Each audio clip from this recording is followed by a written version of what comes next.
She had three choices: starve to death in the dirt, sell herself to a monster, or trust a stranger who might be worse than both.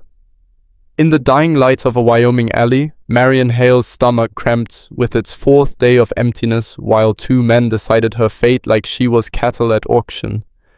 The marriage agent who'd lied to get her here, the drunk who'd paid for her like property, and somewhere behind them, a wagon rolling to a stop that would change everything. If you want to see how a woman with nothing fights her way to everything, stay until the end, hit that like button, and drop a comment with your city so I can see how far this story travels. The train's whistle cut through the Wyoming afternoon like a blade, and Marian Hale stepped onto the platform at Bridger Falls with a carpet bag that held everything she owned and a heart full of hope that wouldn't last an hour. She was 26, plain in a way that made people's eyes slide past her, and desperate enough to cross half a country for a man she'd never met. The letters had promised security, a merchant's wife, a real home, words on paper that felt like salvation when you were starving in a Philadelphia boarding house, mending shirts for pennies. The platform was crowded with ranch hands, families, and the hard-faced women who worked the saloons. Marian smoothed her travel-worn dress and searched the faces for the man whose letters were folded in her bag. Charles Brennan, 42, owner of Bridger Falls Mercantile, widowed, seeking a sensible woman for companionship and partnership. She'd memorized every word. A man pushed through the crowd, tall, thick around the middle, wearing a suit that looked expensive. His eyes found her, and something cold flickered across his face. "Miss Hale?" "Mr. Brennan?" Relief flooded through her. "I'm so pleased to—" "No." He cut her off, voice flat. "No, this won't do." The world tilted. "I don't understand." The letter said you were handsome, young-looking. His gaze raked over her like she was a horse he was rejecting. "You look worn, older than you claimed." Heat flooded her face. People were staring now. A woman near the ticket window whispered to her companion, "I'm 26, just as I wrote. I have all your letters. I don't care what you have." Brennan's voice rose, playing to the crowd now. "I paid good money for your train fare, and Franklin Morse assured me you'd be suitable. You're not. Go back where you came from." He turned and walked away. Just like that. Marian stood frozen while the platform emptied around her. Her fingers were numb on the carpet bag handle. Somewhere behind her, someone laughed. She wanted to scream, to run after him and tear those letters into his smug face. But her legs wouldn't move and her throat had closed up tight. A hand touched her elbow. "Miss Hale, I'm Franklin Morse." The man was thin, sharp-featured, with oil in his hair and a smile that didn't reach his eyes. "I'm terribly sorry about that unpleasantness. Mr. Brennan can be particular. He rejected me." The words came out broken. "In front of everyone." "Yes, well," Morse's grip tightened slightly. "These things happen in the bride business. But let's discuss your options. You still owe the agency fee, of course. $75 for arrangements, travel coordination, correspondence. I gave you everything I had in Philadelphia. That was the deposit, Miss Hale. There's still the matter of—" "I have $8. Her voice cracked. "Total." Morse's smile vanished. "I see. That is a problem." He steered her toward the edge of the platform, where a younger man waited, smoking, blonde, handsome in a rough way, with eyes that looked her over differently than Brennan had. Worse. "This is Tommy Vickers," Morse said smoothly. "He works the cattle ranches south of here. Good man. Looking for a wife." Tommy grinned. "Real looking." Something in Marian's stomach twisted. "Mr. Morse, I appreciate the introduction, but I'd like to find lodging first, collect my thoughts." "With $8? Morse laughed. My dear girl, the boarding house wants $2 a week in advance. You'll be sleeping in the street by tomorrow. Then I'll find work. Doing what? Tommy spoke this time, flicking his cigarette away. You got skills? Can you cook for a ranch crew? Mend tack? Break horses? I'm a seamstress. Bridger Falls has 2 seamstresses already, and they're barely scraping by. Morse's voice turned sharp. Face reality, Miss Hale.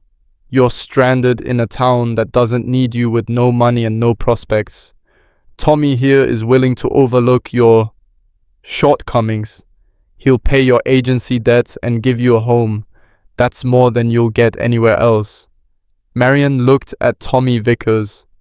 Really looked. At the way his gaze lingered on her body. At the eager meanness in his smile. I need time to think. Sure. Tommy's grin widened. Think all you want. But Morse is right. You got nowhere else to go. They left her there. Marian walked into Bridger Falls carrying her carpet bag and the sick certainty that she'd made a terrible mistake coming here. The main street was wide and dusty, lined with false-fronted buildings that looked like they'd been thrown up fast and never improved. The mercantile, Brennan's Mercantile, sat prominent on the corner, and she crossed to the other side to avoid it. The boarding house had a sign in the window. Mrs. Chen, the owner, was a tired-looking Chinese woman who heard Marian's request and shook her head before she'd finished. $2 advance, every week. I can pay for 3 days now, and I'll find work. No work here for you. $2 for week or nothing. The door closed. Marian tried the hotel, the saloon, a restaurant that smelled like grease and desperation. Every door closed with the same message. No money, no room. By sunset, her feet ached, and her dress was grey with dust. She spent that first night on a bench outside the train station, the carpet bag clutched to her chest, listening to drunk cowboys stumble past and trying not to cry. Morning came cold. Marian used some of her precious money for bread and coffee at a street vendor, then started looking for work again. The seamstresses Morse mentioned were real.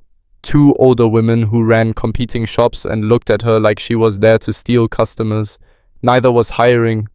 Try the laundry, one said dismissively. Chinese woman runs it. She takes anyone. But the laundry was full up, so was the bakery. By the second day, Marian's $8 had become $6. Her stomach cramped with hunger she couldn't afford to satisfy. She washed her face and hands at a public pump, aware of the stares from people who were starting to recognize her as that woman, the rejected one, the one sleeping on benches. The third day, she woke up dizzy. She'd spent another night on the bench, and the station manager had warned her this morning that she couldn't keep doing that. The town marshal had been asking questions. There were laws about vagrancy. Marian sat in the thin shade behind the general store, not Brennan's, she'd never go there, and took inventory, $4 and some change, a carpet bag with 2 dresses, both needing wash, undergarments, a brush, the letters from Brennan that were worth nothing. No food since yesterday morning. The world swam when she stood up. She needed to eat, needed to think clearly, needed to... Well, look who's still here. Tommy Vickers leaned against the building, that same eager grin on his face. He looked fresher today, cleaner, like he'd made an effort. Mr. Vickers, Tommy, we're gonna be on friendly terms soon enough. He pushed off the wall. You thought about Morse's offer? I'm still considering my options. What options? He laughed. You're half-starved and sleeping rough. I'm offering you a home, Marian. That's your name, right? Pretty name. The way he said it made her skin crawl. I appreciate... Stop! His hand shot out and grabbed her wrist. Not hard enough to hurt, but firm. Stop playing games. You need help. I'm helping. That's how this works. Marian yanked her arm back. Don't touch me. Hey now. His grin faded. I'm being nice, you understand that? Morse says you owe money. I'm willing to pay it and take you anyway. That's generous. I'll pay Mr. Morse myself. With what? Tommy stepped closer. You got nothing. Face it. You're mine already. Just too stubborn to see it. He walked away whistling. Marian's hands shook so hard she had to sit back down. The wall was warm against her back. Her vision kept blurring at the edges. When had she last eaten? Yesterday morning? The morning before? She must have dozed off because the next thing she knew, the shadows had shifted and her mouth tasted like dust. Someone was shouting. Marian forced her eyes open. Two men were arguing near the street, something about cattle prices, normal life, normal people with normal problems. She didn't belong here. The thought hit her so hard it hurt. She'd come west believing she could remake herself, become someone worth choosing. But Philadelphia had been right about her all along. Plain Marian, invisible Marian, the girl nobody wanted. Her stomach cramped again, vicious this time. She needed food, needed to swallow her pride and find any work, anything that would. Miss Hale? Franklin Morse stood over her, blocking the sun. Tommy Vickers was with him. Marian tried to stand, but her legs wouldn't cooperate right. Morse's hand clamped on her shoulder, pushing her back down. Stay there. We need to talk. I have nothing to say to you. You have $75 to say to me. Morse crouched down, voice low and mean. I provided a service. You owe payment. I've been patient, but my patience is finished. I'll get your money. How? By starving in alleys? He grabbed her chin, forcing her to look at him. You're done, girl. Finished. And you've got exactly one way out of this hole you're in. Tommy stepped closer, still grinning. I cleaned up for you, even brought this. He held out a ring, tarnished silver with a small stone. We can go to the justice of the peace right now, Tommy said. Make it official. I'll pay Morse what you owe, and you'll come home with me. Easy. No. No? Morse's grip tightened. You don't get to say no. You signed a contract with my agency. You agreed to marry a suitable candidate. Mr. Brennan refused you, but Tommy is willing. The contract stands. That's not legal? Morse smiled. Want to test that? Take it to court? With what money? What lawyer? He released her chin. You're going to marry Tommy Vickers. Today, or I'm having the marshal arrest you for debt fraud and vagrancy. The world tilted again. Marian looked at Tommy, really looked, and saw the future he was offering. A shack somewhere, his hands on her, years of being owned by a man who'd bought her like livestock. I need time. No more time. Morse hauled her to her feet. Tommy, grab her bag. Wait. Enough. Morse's voice went cold. You came here to be a bride. You're going to be a bride. Stop making this harder than... Let her go. The voice came from behind them. Deep, quiet, and absolutely certain. Morse spun around. This is private business. Don't look private. A man stood at the mouth of the alley. Tall, broad-shouldered, wearing work clothes covered in dust. His face was weathered in a way that spoke of years in the sun, and his eyes were the kind of steady that made Marian think of deep water. Behind him, a wagon sat in the street. 4 children watched from the back, silent and wide-eyed. Lucas Hart. Morse's voice turned oily. This doesn't concern you. Woman's about to fall over, and you're grabbing her around. Looks like concern to me. The man, Lucas, didn't move, but something in his stillness felt dangerous. Let her go. She owes money. We're settling accounts. That why Vickers has a ring out? Tommy flushed. That's none of your... I asked a question. Lucas's gaze shifted to Marian. Ma'am, You want to go with these men? Her voice came out as a whisper. No. There. Lucas looked back at Morse. That's settled. The hell it is. Morse's hand tightened on Marian's shoulder. She's under contracts with my agency. Tommy paid for her. This is legal business. What you call legal sounds a lot like what other folks call trafficking. Lucas took a step forward. Last time. Let her go. The alley went quiet. Marian felt Morse's grip loosen slightly, felt him calculating odds. Tommy's hand dropped to his belt where a knife hung.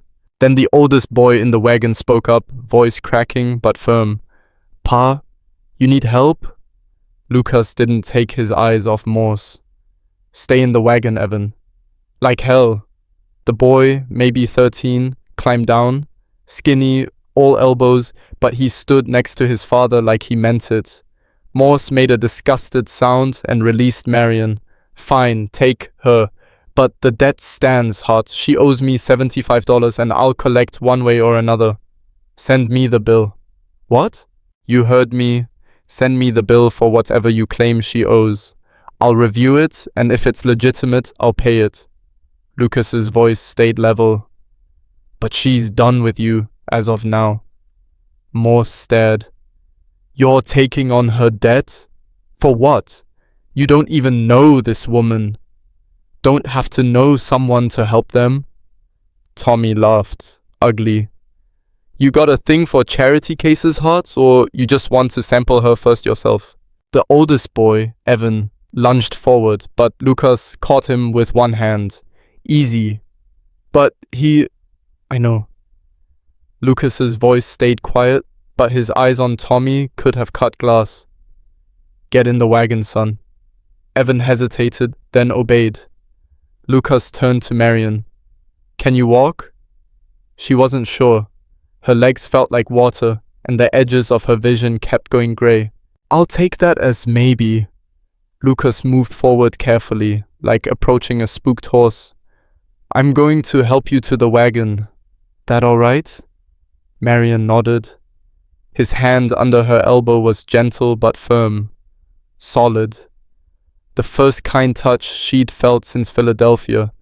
It made something crack inside her chest. Her bag, she whispered. Lucas glanced at Tommy, who still held the carpet bag. Drop it. Why should I?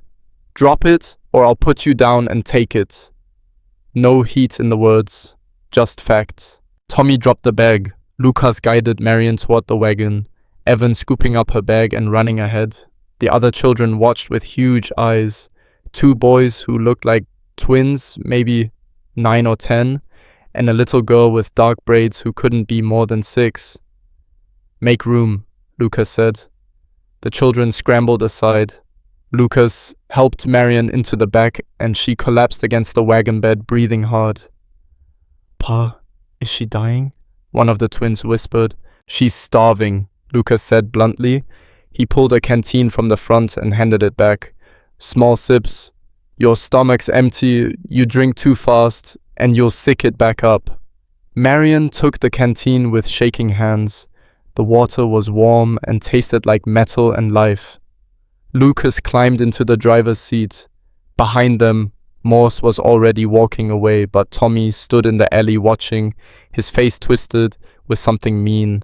You'll regret this, Hart, he called. She ain't worth the trouble.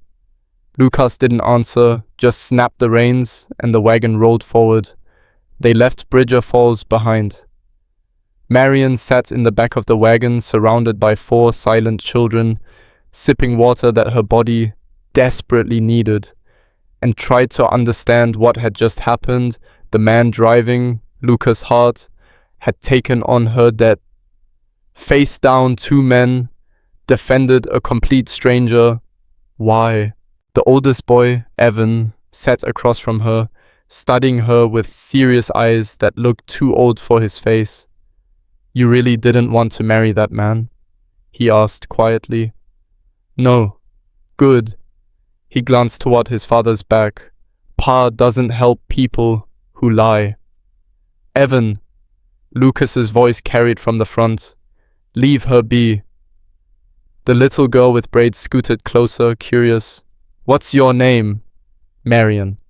I'm Rose. Those are Miles and Caleb. She pointed at the twins. They're stupid. We are not, both boys said in unison. R2, Lucas sighed. Rose, hush. Let the lady breathe. The wagon rattled over rough ground, heading west into open country. The afternoon sun was hot and the wind smelled like grass and dust. Marian had no idea where they were going, no idea what she'd just agreed to by getting in this wagon, but her stomach had stopped cramping, the water was helping, and for the first time in 3 days, she wasn't alone. After a while, Lucas glanced back. There's bread in the basket under the seat. Give her some. Just a little. Evan found the basket and handed Marian a piece of brown bread. It was dry and hard, but tasted better than anything she'd ever eaten. She forced herself to eat slowly, remembering Lucas's warning. Where are we going? She finally asked. My ranch, about 10 miles out. And then? Lucas was quiet for a moment. Then you'll eat a proper meal, rest up, and we'll figure out what comes next. I can't pay you. Didn't ask you to. Marian looked down at the bread in her hands. Why did you help me? Because you needed help. Lucas said it like it was obvious. And because those men were treating you like property, and that doesn't sit right with me. Rose leaned against Marian's shoulder. Our mama died, she said matter-of-factly, a long time ago. Pa takes care of us, but he's sad sometimes. Rose, Evan warned. What? It's true. Lucas didn't turn around, but Marian saw his shoulders tighten slightly. The twins started arguing about whose turn it was to feed the chickens. Rose kept up a running commentary about everything they passed. A hawk, a rabbit, some flowers she liked, normal children things. But under it all, Marian sensed something fragile, something broken that had been poorly mended. The sun was lower when they finally turned off the main road onto a dirt track that led toward a cluster of buildings. A house, barn, and several outbuildings spread across a small valley with a creek running through it. Modest, well-kept, real. Lucas pulled the wagon up to the house and climbed down. Evan, help your brothers with the horses. Rose, inside and wash up for supper. The children scattered. Lucas came around to help Marian down. She managed to stand on her own this time, though her legs were still shaky. Thank you, she said, for everything. Don't thank me yet. Lucas picked up her carpet bag. Come on, you need food and rest before we talk about anything else. The house was simple inside, clean but cluttered in the way of homes where children lived and no woman managed things. Dishes stacked in the basin, boots by the door, a shirt draped over a chair waiting for mending. Lucas pointed towards a room off the main hall. That was my wife's sewing room. There's a bed in there. You can sleep there tonight. I don't want to impose. You already are. He said it without heat. Might as well commit to it. Marian almost smiled. Lucas moved into the kitchen and started pulling things out. Bread, cheese, some dried meat. Sit down before you fall down, she said. He put together a plate and set it in front of her. Not much, but more than she'd seen in days. Then he poured her a cup of milk and sat down across the table. Eat slow, he reminded her. Marian ate. The food was simple but good, and her body sang with relief as her stomach filled. She wanted to cry and laugh at the same time. Lucas watched her quietly. When did you last eat? Yesterday morning? Maybe the morning before? It's blurred together. Jesus. He rubbed his face. All right, you'll eat light tonight, more tomorrow. Your stomach needs time to adjust. You know a lot about starvation. Seen enough of it. Lucas stood and refilled her cup. You came here for a marriage arrangement? Yes, Mr. Brennan. He rejected me at the train station. Brennan's a bastard. The bluntness startled a laugh out of her. Lucas's mouth quirked. His wife died 5 years back, Lucas continued. He's been going through mail-order brides, like their produce, rejecting most of them for stupid reasons. Town's about tired of it. And Mr. Morse? Morse runs a marriage agency that's barely legal and mostly fraud. He brings desperate women out here, traps them with debt, and sells them off to whoever pays. Lucas's voice hardened. Tommy Vickers has gone through 3 wives in 4 years. First one ran off, second one died in childbirth, third one... Nobody talks about the third one, but she disappeared and Tommy had marks on his knuckles. Marian set down her fork, suddenly cold. "You're safe here," Lucas said firmly. I won't let them touch you." "Why?" The question burst out. "You don't know me. I could be anyone." Lucas was quiet for a long moment. "My wife, Catherine, she came west on a bride arrangement too. Different agency, different circumstances. But I remember what she looked like when she got here. Scared, alone, hoping for something better." His voice went soft. "I loved her. We had a good marriage, 4 children. Then she died, bringing our 5th into the world 3 years ago. Baby died too. I'm sorry." "Point is," Lucas continued, "Catherine used to say that kindness was a choice, not a feeling. You choose it because it's right, not because you get something from it." He met Marian's eyes. "You needed help. I could give it. That's all." Marian's throat closed up. She looked down at her plate, blinking hard. The children thundered back inside, bringing noise and chaos. Rose climbed into the chair next to Marian while the twins argued about who had fed the chickens more. Evan started pulling out dishes for supper. "This is Marian," Lucas told them. "She's staying for a while." "How long?" Caleb, or maybe Miles, asked. "As long as she needs," Rose beamed. "Are you going to be our new mama?" "Rose!" Evan looked horrified. "What?" "Pa said we might get a new mama someday." Lucas pinched the bridge of his nose. "That's not... We talked about this. You can't just ask people." "It's all right," Marian said quietly. The question hurt, but not in a bad way. "No, sweetheart. I'm just someone your father helped. That's all." Rose looked disappointed, but nodded. They ate supper together, a simple meal of beans and cornbread that the children had clearly helped make. The twins told elaborate stories that contradicted each other. Rose tried to feed Marian bites from her own plate. Evan was quiet but watchful, and Lucas sat at the head of the table looking tired and patient and kind. After supper, Evan and the twins cleaned up while Lucas took Rose to bed.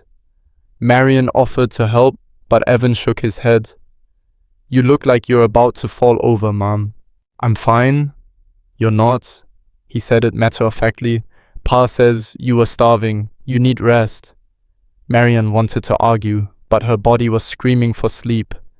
"Thank you." She went to the small room Lucas had indicated. It was neat inside, with a narrow bed and a window that looked toward the creek. Her carpet bag sat at the foot of the bed. Marian sat down, and something inside her finally broke. She cried. Not loud, she didn't want the children to hear, but hard and painful. All the fear of the past 3 days, the humiliation, the desperate terror of Tommy Vickers' hands on her, the certainty that she was going to die in that alley, and now this, a strange man's kindness, a warm room, food in her belly, safety, at least for tonight. It was too much. She cried herself empty, then washed her face in the basin on the dresser and changed into her nightgown. The bed was soft. The blankets smelled like sage and sun. Marian lay down and closed her eyes. Somewhere in the house she heard Lucas's voice, low and steady, telling the twins to settle down. Rose giggling, Evan saying something she couldn't make out. The sounds of a family. For the first time in 4 days, Marian Hale felt safe enough to sleep. Marian woke to the sound of something crashing in the kitchen. Her eyes snapped open to unfamiliar walls, unfamiliar light. For a confused moment, she thought she was still in the alley, still waiting for Morse and Tommy to come back. Then the events of yesterday settled into place. The wagon, Lucas Hart, the children, the food. Safety. Another crash, followed by a boy's voice hissing, "You idiot, you woke her up." "I didn't mean to." "Both of you shut it." That was Evan, trying for authority and not quite managing it. Marian sat up slowly. Her body ached in strange places. Her back from the wagon bed. Her legs from days of wandering Bridger Falls. Her stomach from finally having food again. But the dizzy weakness was gone. She felt almost human. She dressed quickly in her better dress, the one that wasn't covered in alley dust, and braided her hair. The small mirror over the dresser showed a woman who looked half-starved and tired, but alive. That was something. When she opened the door, she found the kitchen in chaos. The twins, she still couldn't tell them apart, were trying to clean up what looked like an entire jar of preserves that had shattered on the floor. Rose sat at the table, swinging her legs and eating bread with butter. Evan stood at the stove attempting to make something that might have been porridge, but looked more like paste. Lucas was nowhere in sight. "Good morning," Marian said. All four children froze. "We didn't mean to wake you," Evan said quickly. "Pa said to let you sleep, but Miles knocked over the jam and I said I was sorry." "You're always sorry after you break things," the other twin, Caleb, Marian guessed, shot back. Rose beamed at Marian. "You're still here. Where else would I be? Lots of people leave." Rose said it casually, like it was a fact she'd learned young. "Pa says it's all right, but I don't like it." Marian's chest tightened. She crossed to the stove and looked at Evan's porridge. "May I?" He stepped back gratefully. "I can't get it right. It always burns or gets lumpy." "That's because you're stirring it wrong." Marian picked up the wooden spoon and started working the mixture properly, adding a bit more water. "Where's your father?" "Out checking the fence line on the north pasture," Evan said. "He left early, said he'd be back by noon." "He left you alone?" "I'm 13. Evan's back straightened. "I can handle things." The defensive pride in his voice reminded Marian of herself at that age, desperate to prove she was capable. She softened her tone.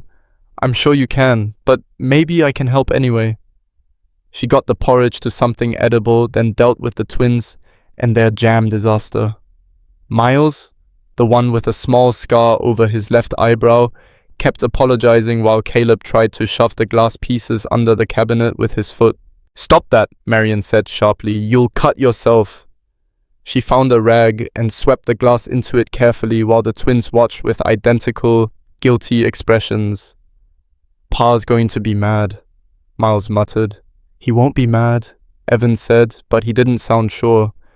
Rose wandered over and peered at the broken jar. "That was the last of the strawberry. Mama made it before she died." The kitchen went quiet. Marian looked at the shattered glass in her hands and felt the weight of what had just broken. Not just preserves, something irreplaceable. "I'm sorry," she said quietly. "That must have been special." Rose shrugged, but her eyes were too bright. "It's okay. Pa says Mama wouldn't want us to be sad about things." "Your pa sounds like a wise man." "He's sad though," Rose said. "He pretends he's not, but I hear him sometimes at night, walking around." "Rose, stop." Evan's voice cracked. "You're not supposed to talk about that." "Why not? It's true." Marian carefully wrapped the glass and set it aside, then served out the porridge. The children ate quietly, the earlier chaos replaced by something heavier. She watched them and saw the gaps where a mother should be, the mending that needed doing, the uneven hems on Rose's dress, the way Evan's shirt collar was frayed. After breakfast, Evan disappeared outside to do chores. The twins vanished toward the barn, arguing about whose turn it was to collect eggs. Rose stayed at the table, watching Marian with curious eyes. "Are you going to stay?" she asked. "I don't know yet. I hope you do. You're nice." "You don't know me, sweetheart." "I know enough." Rose tilted her head. "You didn't yell when Miles broke the jam. Mama wouldn't have yelled either." Marian didn't know what to say to that. She cleaned up the breakfast dishes and started looking around the kitchen properly. There was flour, but not much, some dried beans, salt pork, basic supplies, but nothing fancy. A household running on the edge of what it needed, managed by a man who was doing his best alone. Her hands found work without thinking about it. She kneaded dough for bread. There was enough flour for one loaf, maybe two if she stretched it. Started soaking beans for supper, found the mending basket overflowing, and sat down to start working through it. Rose dragged a chair over and sat next to her, watching every stitch. "Can you teach me that?" "To sew?" "Mama was teaching me, but then she died, and Pa doesn't know how." Rose's small face was earnest. "Evan says I need to learn because I'm a girl, but nobody knows how to show me." Marian's throat tightened. "I can teach you." They spent the morning on simple stitches, Rose's small fingers clumsy but determined. The child talked constantly about the chickens, about how Miles and Caleb were always getting in trouble, about how Evan was teaching himself to read from their mother's books, but struggled with the big words. "Pa can't read much either," Rose confided. "Mama was the one who read to us. Now Evan tries, but he's not very good yet." "Your father can't read?" "He can read some, numbers and simple stuff, but not books." Rose didn't seem bothered by this. "He says he never had time to learn proper. He was working ranches since he was younger than Evan." Marian absorbed this, adding it to what she was learning about Lucas Hart, a man who'd worked his whole life, who'd loved his wife, who was raising 4 children alone and barely keeping his head above water. Around midday, the sound of a horse brought Rose running to the window. "Pa's back!" Marian's stomach flipped nervously. She set down her sewing and stood, smoothing her dress. She'd spent the night under this man's roof, eaten his food, taught his daughter, but they hadn't actually talked about what happened next. Lucas came through the door looking dusty and tired. His eyes found Marian immediately, a quick assessment to make sure she was still there, still all right. "You look better," he said. "I feel better, thank you." He nodded, then noticed the bread cooling on the counter. "You made that? I hope you don't mind. I found the flour and thought..." "Mind?" A hint of a smile touched his face. "That's the first decent bread this house has seen in 6 months." Rose grabbed his hand. "She's teaching me to sew, Pa. Look!" She held up her practice cloth with its crooked stitches. "That's good, Rosie." Lucas's voice went soft. "Real good." He washed up at the basin while Marian put together a simple meal. Bread, cheese, some of the preserves that hadn't been broken. They ate together, the children filling the silence with chatter about their morning. After the meal, Lucas looked at Marian. "Walk with me?" It wasn't really a question. They left the house and headed toward the creek. The afternoon sun was warm and the wind carried the smell of grass and wildflowers. Marian walked beside Lucas, hyper-aware of his presence, of how large he seemed up close. "I need to talk about your situation," Lucas said finally. "Get some things clear." Marian's stomach knotted. "All right. Morse sent a bill this morning, $75 like he claimed, plus interest. Says you owe 82 total." Lucas's jaw tightened. "It's robbery, but it's legal enough that I can't just ignore it. I'll pay you back somehow. That's what I want to talk about." They reached the creek and Lucas stopped, looking out over the water. "I'm not a rich man, Marian. This ranch supports us, barely. I can't afford to take on your debt as charity." "I understand. Let me finish." He turned to face her. I also can't afford to hire help.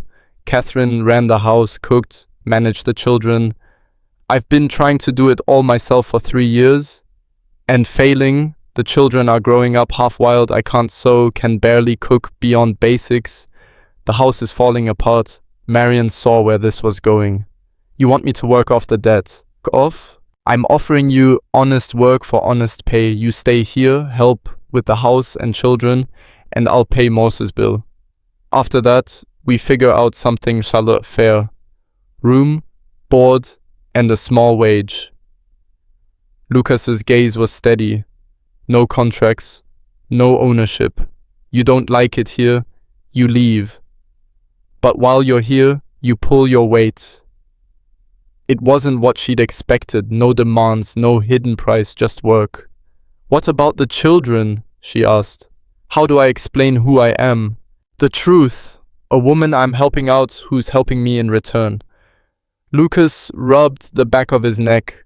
Look, I know this isn't what you came west for. You wanted a marriage, a real home. This is just a job, but it's safe and it's fair, and it gives you time to figure out your next step. Marian looked at the creek, the ranch buildings behind them, the wide Wyoming sky. She thought about Morse and Tommy, about starving in alleys, about the darkness that had been swallowing her whole just yesterday. I'll stay, she said, for now. Lucas's shoulders relaxed slightly. Good. I'll ride into town tomorrow, pay Morse and make it clear you're under my protection. That should keep him and Vickers away. And if it doesn't, then they'll regret it. He said it quietly, but there was iron underneath. They walked back to the house in silence. The children were playing some kind of game in the yard that involved a lot of running and shouting. Rose saw them and came racing over. Is Marian staying, Pa? For a while, yes.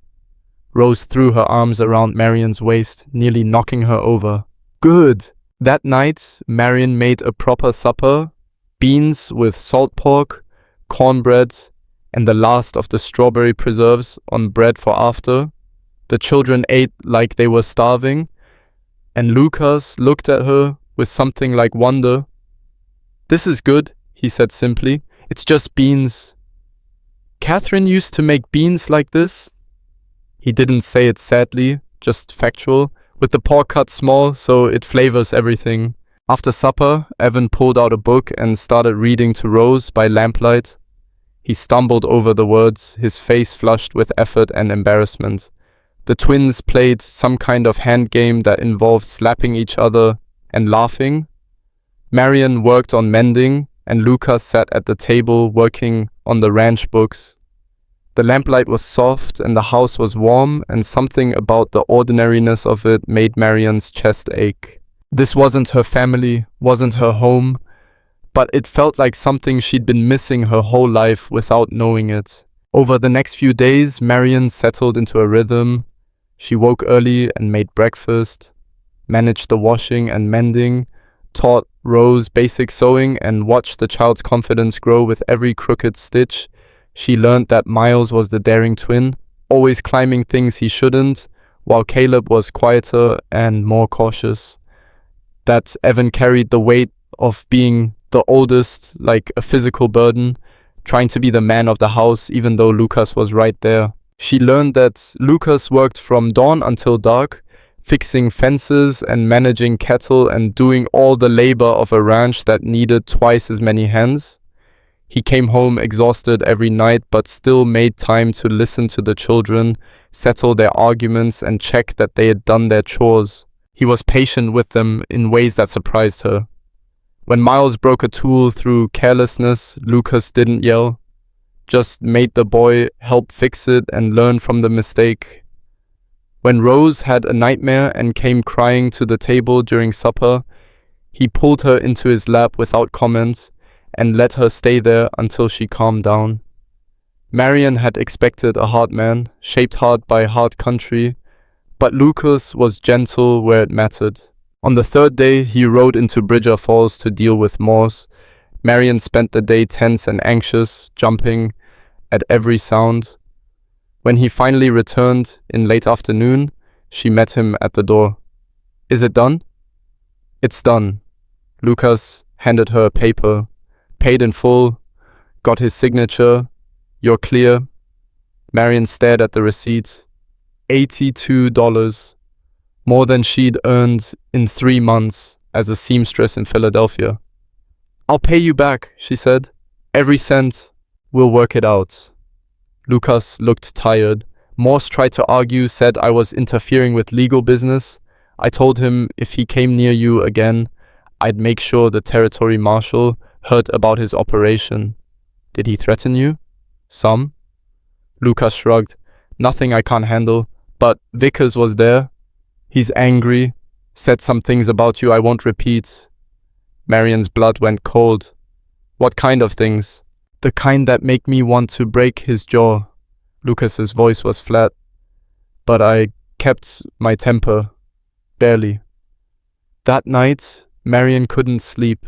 She lay in the small room, listening to the house creak and settle, thinking about Tommy Vickers and his angry eyes, about how far $82 was from nothing, about how she was trapped here now, working off a debt to a stranger, except Lucas didn't feel like a stranger anymore.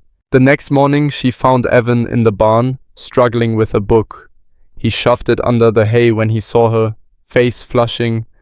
"It's all right," Marian said. "I won't tell." "Tell what?" "That you're teaching yourself to read." She sat down on a hay bale. Rose mentioned it. Evan's shoulders slumped. "I'm not very good. I try, but the words get all mixed up sometimes. Can I see?" He hesitated, then pulled out the book. It was an old primer, worn and water-stained. Marian opened it and immediately saw the problem. The words were small and dense, no pictures to help with context. "This is too advanced," she said.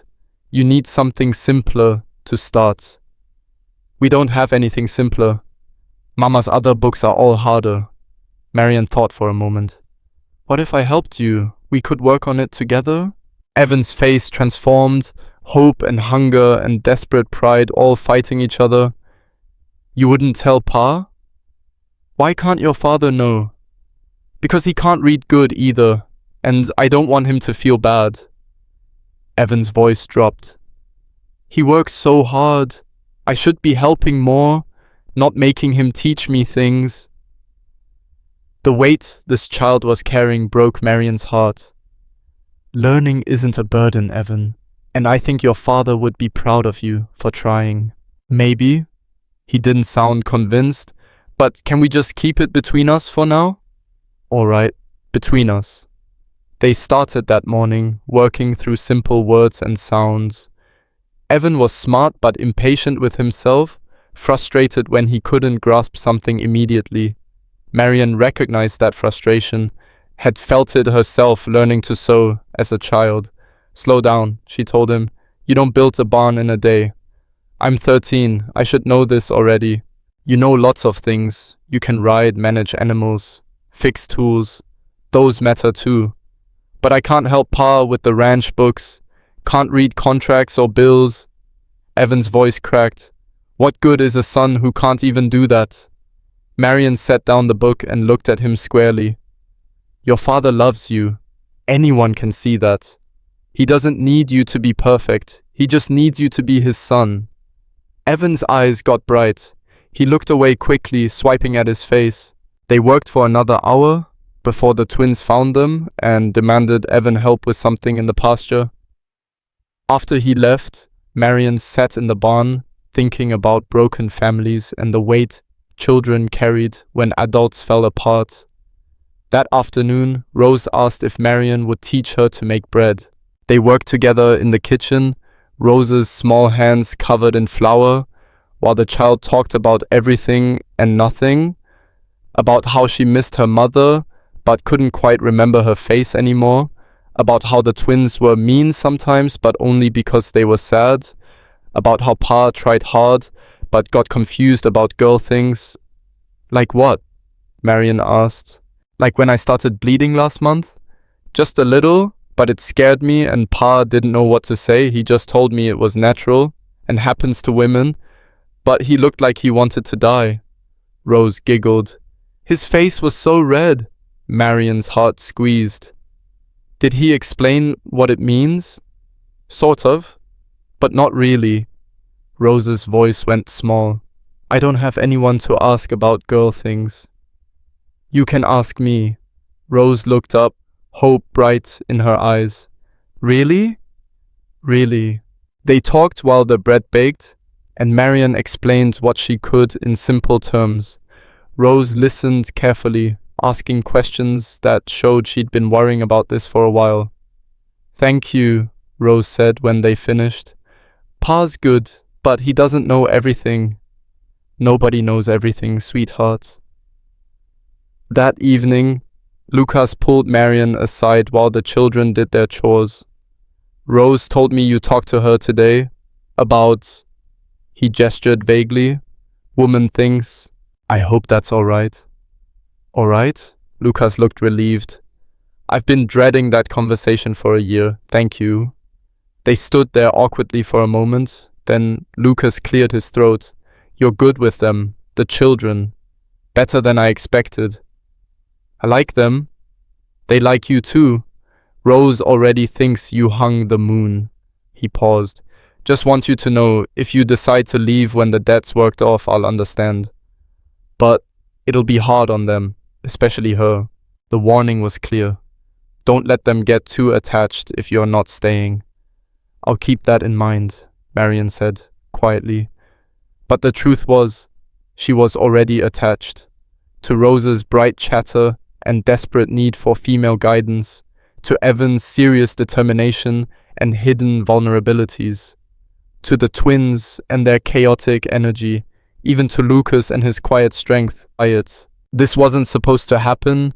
She was supposed to keep her distance, work off the debt, and move on.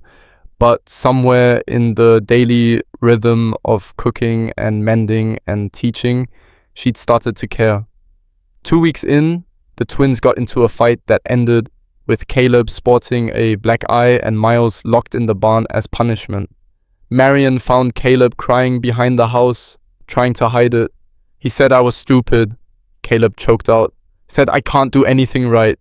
Brothers say mean things sometimes. But it's true. I'm not brave like Miles. I'm scared of everything. Marian sat down beside him. Being careful isn't the same as being scared, and being scared doesn't make you less than him. Miles isn't scared of anything. I bet he is. He just hides it better. Caleb wiped his nose. Do you think Pa's disappointed in me? Why would he be? Because I'm not tough? Not like Evan or Miles? Marian thought about the gentle way Caleb handled the chickens, the careful attention he paid when she showed him how to knead bread. Your father needs tough sons, but he also needs kind ones. Your kind, Caleb. That's not weakness. The boy looked at her with red-rimmed eyes. Mama used to say that. That kindness was important. Your mama was right. That night, Lucas found her in the kitchen after the children were asleep. Caleb told me what you said to him. Lucas leaned against the doorframe. About kindness. I hope I didn't overstep. No, you said what I've been trying to say for months, but coming from you, it finally stuck. He was quiet for a moment. Catherine used to worry about Caleb. He's sensitive in ways the frontier doesn't forgive. She was afraid he'd get crushed by it. He won't. Not if he has people who see his strength instead of just his fear. Lucas looked at her with something unreadable in his eyes. You remind me of her sometimes, the way you see people. Marian didn't know what to say to that, so she said nothing. The days bled into weeks.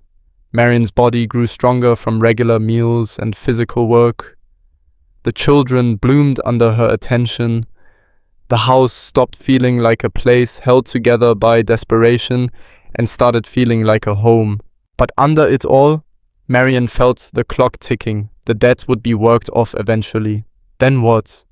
Move to another town, find another position, go back east and admit defeat.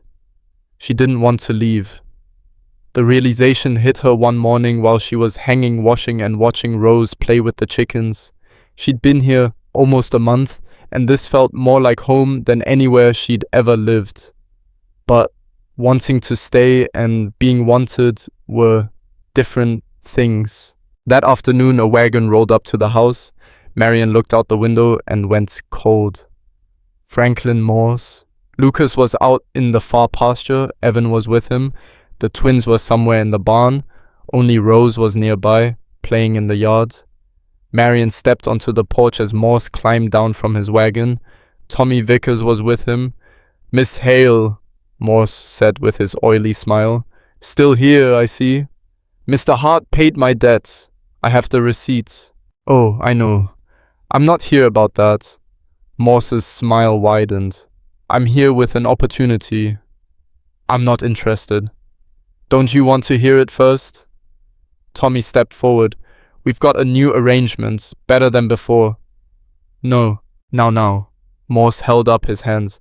"Just listen, Mr. Vickers has been very patient.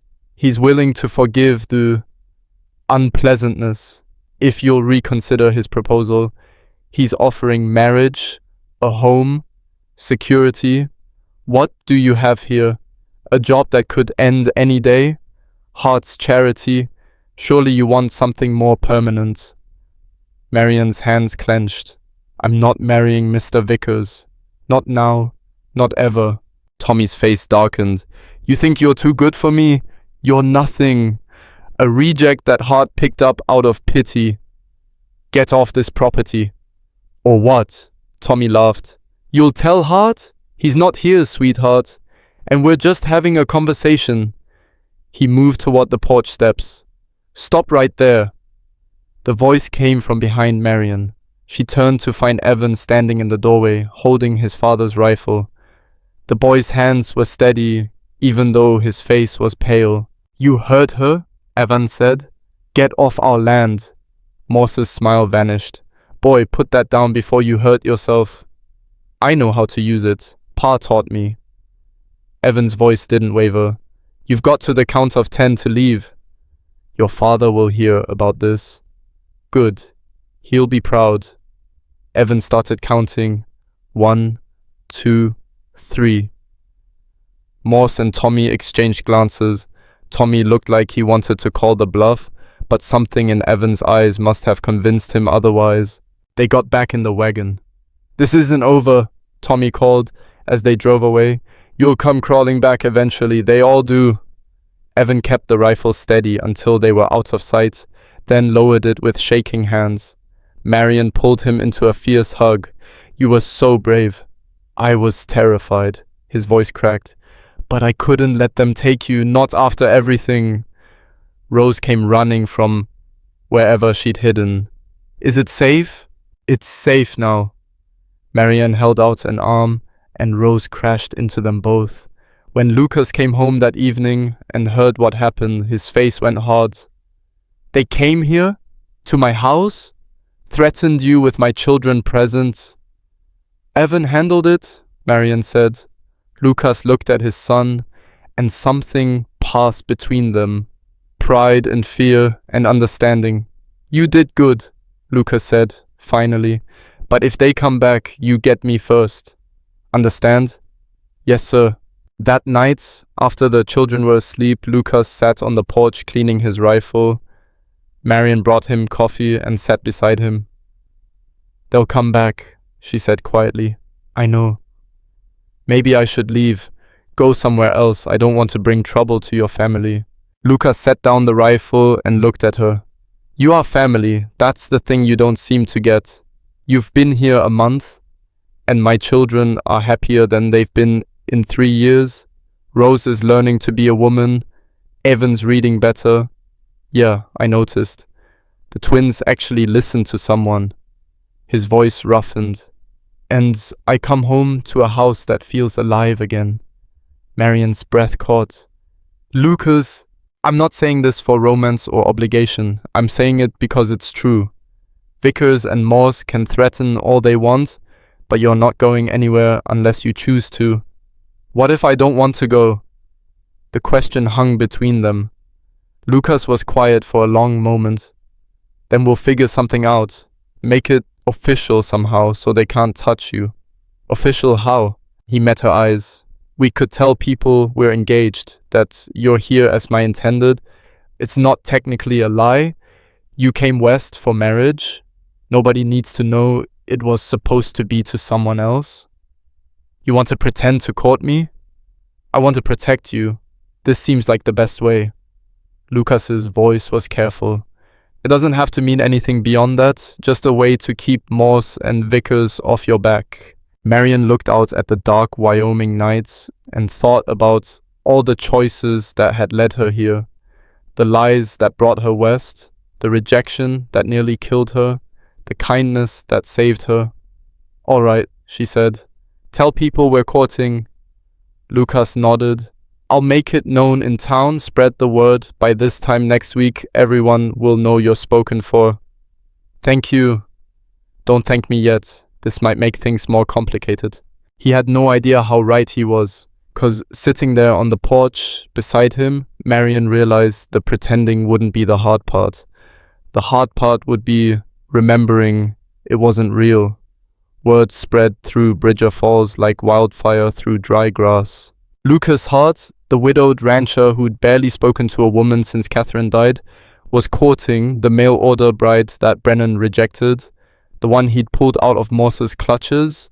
People had opinions about it, and they weren't shy about sharing them. Marian heard about it from Mrs. Chen at the general store a week later. Lucas had taken her into town for supplies, the children piled in the wagon bed behind them. It was the first time Marian had been back to Bridger Falls since the day he'd rescued her, and her stomach had been in knots the whole ride. People will stare, Lucas warned her as they rolled down the main street. Let them. He wasn't wrong. Heads turned as they passed, women whispered behind their hands, men watched with calculating eyes. Lucas helped her down from the wagon with a hand that lingered just long enough to look deliberate. Playing the part. Marian's heart hammered against her ribs. Inside the store, Mrs. Chen's expression was unreadable as she tallied up their order. So it's true then, she said finally. You two are courting? Yes, Mom, Lucas said calmly. Mrs. Chen looked at Marian. You know what people are saying? I can guess. They say you're a desperate woman latching onto the first man who showed you kindness. That Lucas is a fool for taking on damaged goods. Mrs. Chen's voice was matter-of-fact. They say it won't last 6 months. Marian's face burned. Lucas started to speak, but Mrs. Chen held up a hand. I don't care what they say. You paid what you owed. You work honest. Lucas looks happier than he has in years. She handed over the wrapped packages. That's enough for me. Outside, Marian let out a shaky breath. You all right? Lucas asked quietly. Damaged goods, she repeated. Is that really what people think? Some people, not the ones who matter. He loaded the supplies into the wagon. Mrs. Chen's right though. I do look happier. The way he said it made Marian's chest tighten. They were halfway to the wagon when Franklin Morse appeared, stepping out from between two buildings like he'd been waiting. Hart, Miss Hale. His smile was sharp. Heard the news? Congratulations on your engagement. We're not engaged, Lucas said flatly. We're courting. Ah, yes, courting. Morse's tone made it sound dirty. How convenient. Tell me, Lucas, are you actually interested in this woman? Or is this just another act of charity? Lucas's hand found Marian's back, steady and warm. My business with Marian is none of yours. It becomes my business when you interfere with legitimate contracts. Tommy Vickers had a claim. Tommy Vickers had nothing but fraud, and your greed backing him up. Lucas's voice stayed level, but there was steel underneath. The debt's paid. Marian made her choice. Move on. She hasn't made any legal choice yet, Morse countered. No marriage? No binding agreement, just words and a shared roof. That's not protection, Hart. That's wishful thinking. The threat hung in the air between them. You threatening me? Lucas asked softly. I'm stating facts.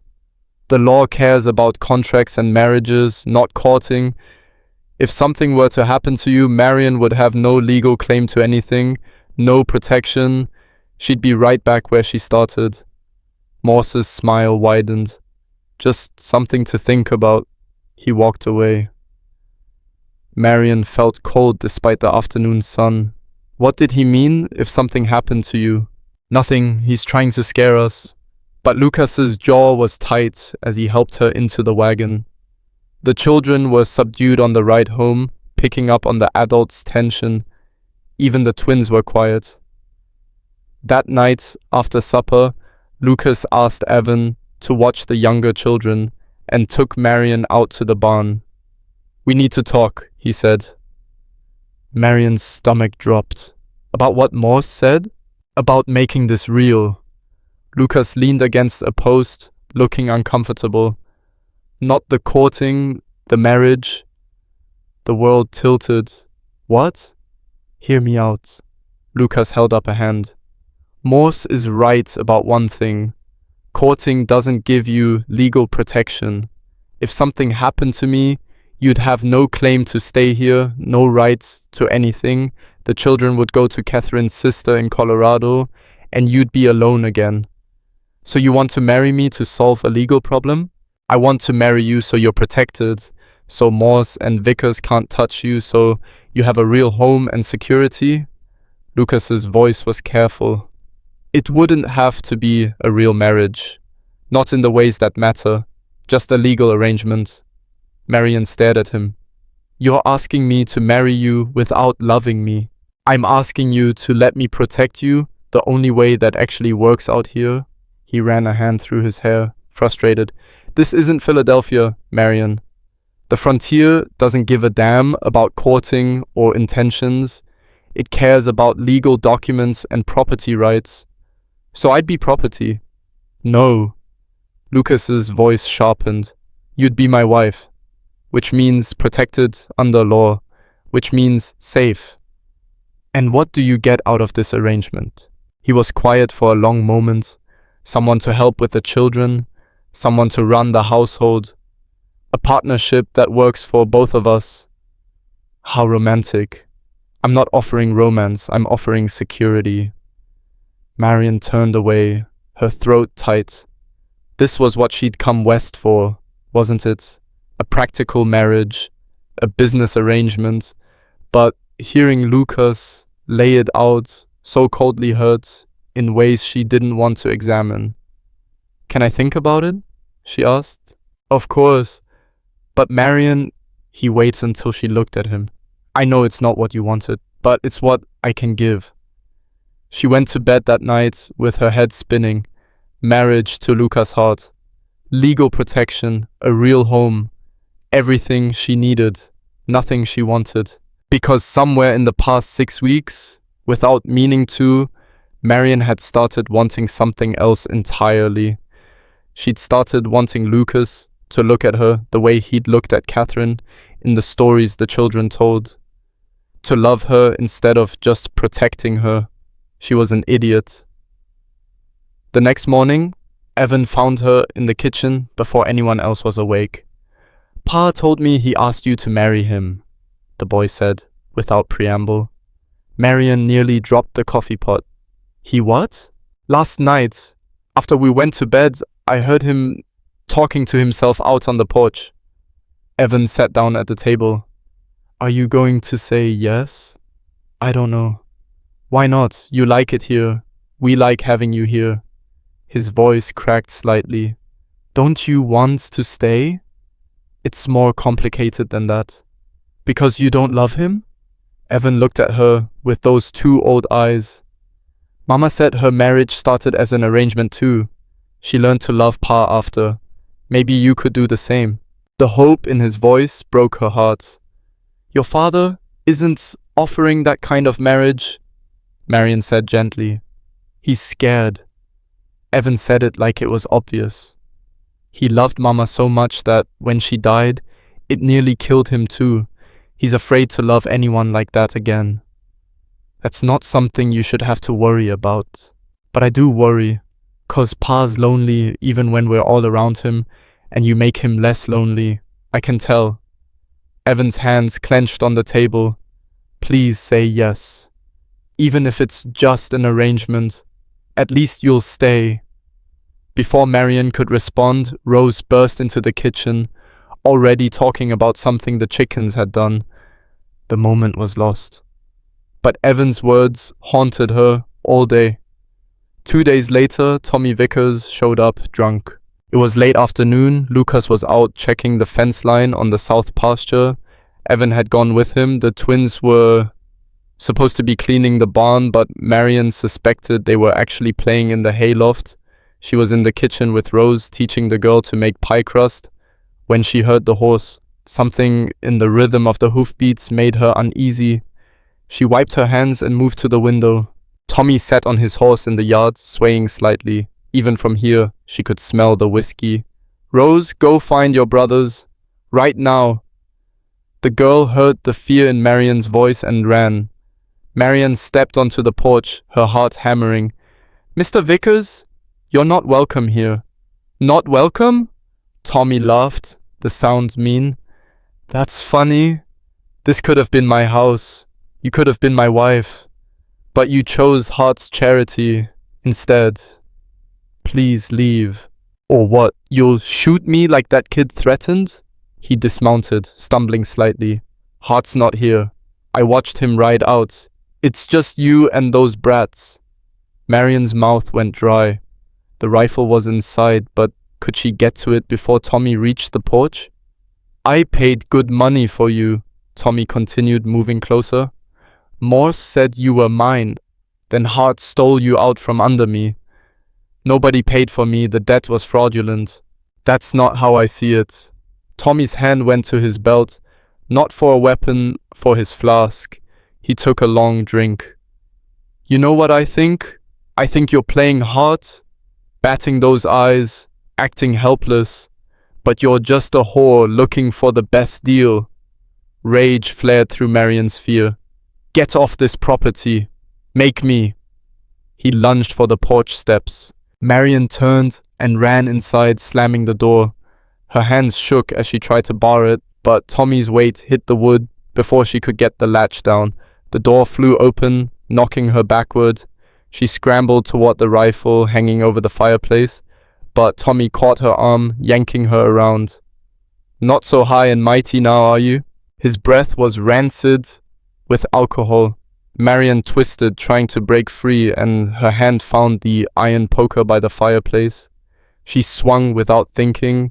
The poker connected with Tommy's shoulder. He roared and released her, stumbling back. Marian grabbed the rifle, but her hands were shaking so badly she nearly dropped it. She'd never fired a gun in her life, had no idea if it was even loaded. Tommy saw her hesitation and grinned through his pain. You won't shoot. He was right. She couldn't. Her finger froze on the trigger. Then a voice spoke from the doorway, young and hard. But I will. Miles stood there holding a pitchfork, with Caleb and Rose behind him. The boy's face was white but determined. Get away from her, Miles said. Tommy looked at the children and laughed. What are you going to do, boy? Poke me? Miles raised the pitchfork higher. If I have to. For a long moment, nobody moved. Then Tommy spat on the floor and headed for the door. This isn't over, he said. Hart can't protect you forever. He mounted his horse and rode off. Marian's legs gave out. She sat down hard on the floor, the rifle still in her hands, and started shaking. Rose ran to her, crying. Miles dropped the pitchfork and came over, trying to look brave but clearly terrified. Caleb stood frozen in the doorway. It's all right, Marian managed. It's all right. He's gone. But her voice shook, giving lie to the words. When Lucas came home an hour later, he found all of them in the kitchen. Marian had made tea with shaking hands and was trying to calm the children. Rose wouldn't let go of her. Miles kept checking the windows. What happened? Lucas took in the scene immediately. Evan, who'd heard the story from his siblings, spoke first. Vickers came here drunk, tried to hurt Marian. Lucas's face went very still. Where is he now? Gone. Miles and the pitchfork scared him off. Lucas looked at his son, then at Marian. Did he touch you? He grabbed my arm. I hit him with the poker. Good. Lucas's voice was flat. Evan, watch your siblings. Marian, come with me. She followed him outside to the barn, her whole body still trembling. Show me your arm, Lucas said. She pushed up her sleeve. Bruises were already forming where Tommy had grabbed her. Lucas's jaw clenched. I'm going to kill him. No, you're not. The hell I'm not. He came into my home, threatened you, scared my children. Lucas's voice was shaking now too, but with rage. I'm done playing nice. If you kill him, they'll hang you. Then what happens to the children? She stopped. To you? Lucas finished. He grabbed her shoulders gently, careful of the bruises. This is exactly why I asked you to marry me. 'Cause out here, courting isn't enough. Legal threats aren't enough. He needs to know, beyond any doubt, that you're mine and touching you means death. I'm not yours. Then whose are you? The question came out raw. Because you're not alone anymore, Marian. You're part of this family, whether you signed papers or not, and I protect what's mine. The possessiveness should have frightened her. Instead, it made something warm unfurl in her chest. Yes, she said. Lucas blinked. What? Yes, I'll marry you, not because I'm scared, not because it's practical. She looked him in the eye. Because I want to stay. With you, with the children, with all of this. Lucas stared at her like he couldn't quite believe what he'd heard. You're sure? I'm sure. He pulled her into his arms then, carefully like she might break. Marian pressed her face against his chest and felt his heart hammering against her cheek. I'll make it right by you, Lucas said roughly. I swear it. You'll never regret this. But Marian was already regretting it, just a little, because standing in his arms felt too good, and she was agreeing to a marriage that would never be more than this, protection and partnership, with none of the love she was starting to desperately want. Lucas rode into town the next morning to file their intention to marry and to have a very direct conversation with Tommy Vickers. He took Evan with him and both of them wore guns. Marian spent the day trying to act normal while her stomach churned. Rose asked 100 questions about the wedding. The twins wanted to know if there would be cake. She answered as best she could, but her mind was on Lucas and what he might do. He came back at sunset, his knuckles bruised. Is he dead? Marian asked. No, but he knows if he comes near you or the children again, he will be. Lucas flexed his hand, wincing. I also spoke to the sheriff, made it clear what happened. Vickers is lucky I didn't press charges. And Morse? Sending out word that you and I are marrying in 2 weeks. That should settle things. Lucas looked at her steadily. We can wait longer if you want. Give you time to. 2 weeks is fine. Lucas nodded. I'll sleep in the barn from now until the wedding. Keep everything proper. You don't have to. Yes, I do. You deserve that much respect. He moved his things that night, and the house felt emptier without his presence. The children noticed and asked questions. Rose wanted to know why Pa was sleeping with the horses. Miles thought it was funny. Caleb looked worried. Evan said nothing, but he watched Marian with knowing eyes. The 2 weeks crawled by. Marian sewed herself a dress from fabric Lucas bought. Simple cream cotton, nothing fancy, but new. Rose helped with the hem, her stitches getting neater with practice. The children grew excited. Even serious Evan smiled more. Lucas remained distant but kind, treating Marian with a formal courtesy that made her want to scream. 3 days before the wedding, a wagon arrived carrying a woman Marian had never met. She was older, maybe 40, with Catherine's eyes and Lucas's serious expression. The children ran to greet her. "Aunt Sarah!" Rose threw herself at the woman. Lucas came out of the barn, surprise clear on his face. "Sarah, I didn't know you were coming. You're getting married and you didn't think to tell me?" Sarah's voice was sharp. "I had to hear it from Mrs. Chen's cousin in Denver. It happened fast. Clearly." Sarah's gaze found Marian. "This is her?" "Sarah, this is Marian Hale. Marian, Catherine's sister, Sarah Mitchell." Marian's stomach sank. Catherine's sister, here to judge whether she was good enough to replace her dead sibling. "Mom," she said quietly. Sarah looked her over with a critical eye. "You're not what I expected." "Sarah," Lucas warned. "What?" "I'm being honest. Catherine was beautiful. This one's plain." She said it matter-of-factly, not cruel but not kind either. "Though I suppose that's not why you're marrying her." "No," Lucas said tightly, "it's not."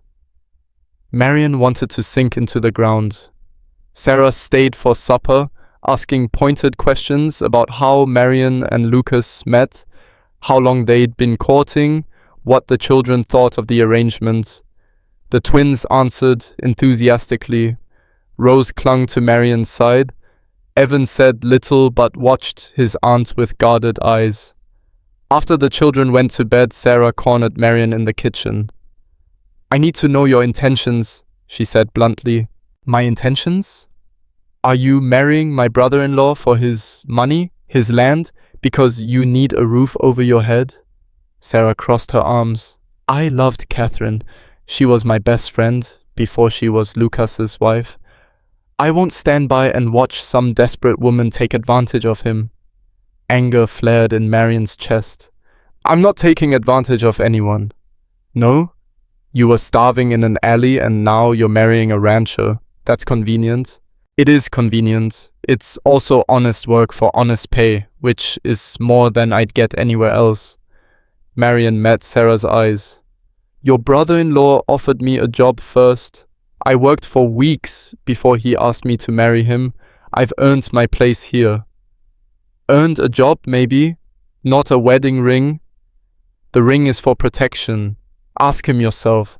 This isn't a love match." Something in Sarah's expression shifted. "He told you that?"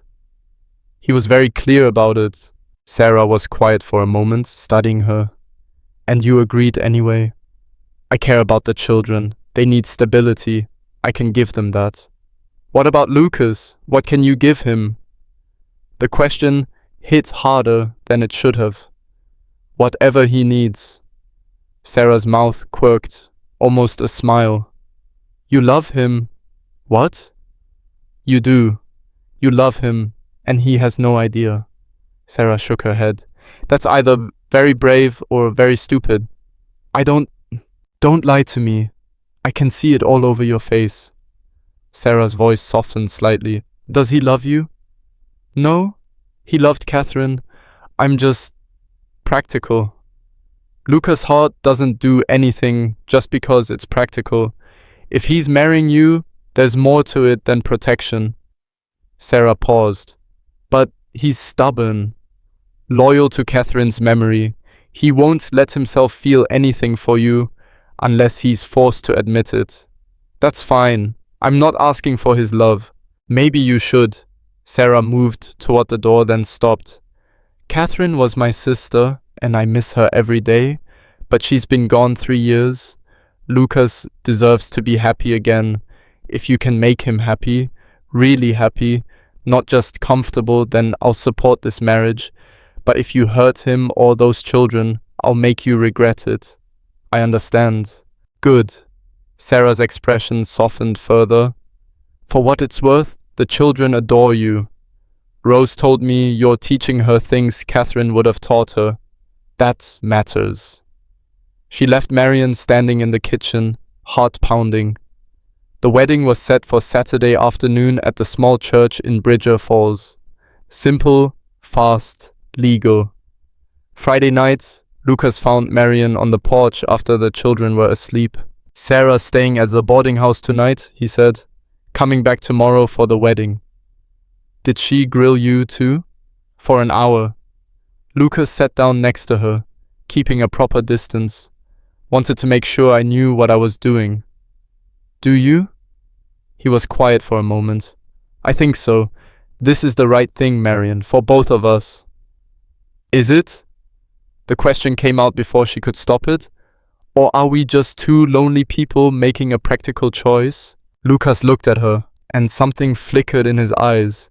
Something that might have been doubt, or might have been hope. "Does it matter?" he asked finally. "I don't know.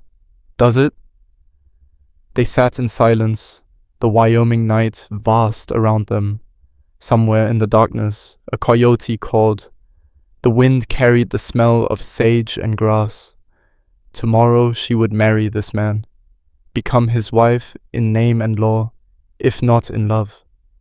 Build a life with him and his children, pretend it was enough. "I'll try to be a good husband," Lucas said quietly, even if I can't give you everything a wife deserves." "What if I can't give you everything either?" "You already have." He said it simply. "You've given my children back their childhood, given this house life again. That's more than I had any right to ask for." Marian wanted to scream that she could give him more, that she wanted to give him more, love and partnership and everything that went with a real marriage. But she just nodded and said, "Good night." The next morning dawned clear and cool. Rose helped Marian into her new dress, chattering excitedly. The twins argued over who got to sit where at the church. Evan polished everyone's shoes and said little. Lucas appeared in his Sunday clothes, hair combed back, looking nervous. They loaded into the wagon and rode to Bridger Falls. The church was small, and only a handful of people came. Mrs. Chen, Sarah, a few ranching families Lucas knew. Notably absent were Brennan, Morse, and Vickers. The minister was an old man who'd done this ceremony 1,000 times. He spoke the words quickly, efficiently. "Do you, Lucas Hart, take this woman?" "I do." "And do you, Marian Hale, take this man?" Marian looked at Lucas, at his steady eyes and weathered face and the gentleness underneath the frontier hardness. "I do." "Then by the authority vested in me, I pronounce you man and wife." Lucas kissed her cheek, quick and formal. They were married. The children cheered. Sarah smiled. Mrs. Chen nodded approval. And Marian became Mrs. Lucas Hart, knowing she'd just promised herself to a man who would never love her the way she was already starting to love him. The wedding supper at Mrs. Chen's restaurant was awkward in ways Marian hadn't anticipated. The children were overexcited, the twins running around until Lucas told them to settle down. Rose kept calling Marian Mama, and then catching herself looking guilty. Sarah watched everything with sharp eyes, making comments that could have been supportive or critical, depending on how you heard them. And Lucas sat beside Marian like they were strangers forced together at a dinner party. "You're married now?" Mrs. Chen said, setting down plates of food. "You should look happier." "We're happy," Lucas said, but his voice was flat. Mrs. Chen snorted. "You look like you're at a funeral." Sarah laughed into her napkin. Marian wanted to disappear. After the meal, they loaded back into the wagon. Sarah hugged the children goodbye and pulled Marian aside. "He's scared," she said quietly. "Give him time." "Time for what?" "To realize what he actually feels." Sarah squeezed her hand. "Be patient." The ride home was quiet. The children dozed in the back, worn out from excitement. Lucas drove with his eyes on the road, saying nothing. When they reached the ranch, he helped Marian down from the wagon, with the same careful distance he'd maintained all day, like touching her longer than necessary might break something. "I'll get the children to bed," he said. "You should rest. It's been a long day." Marian watched him usher the children inside and felt something crack in her chest. This was her wedding night, and her husband was treating her like a guest. She went to what was now their bedroom. Lucas had moved his things back in that morning, though he'd carefully arranged them on one side, leaving clear space for her. The bed was neatly made, 2 pillows precisely placed, everything proper and separate. Marian changed into her nightgown and sat on the edge of the bed, listening to Lucas's voice in the other room as he settled the children down. Rosa's protests that she wasn't tired, the twins arguing over blankets, Evan's quieter goodnight, then silence. Footsteps in the hall. Lucas appeared in the doorway, still fully dressed. He looked at her, then away. "I'll sleep in the chair," he said, gesturing to the worn armchair by the window. "Lucas, that's ridiculous. It's your bed." "It's our bed, and I'm not going to..." He stopped, jaw tight.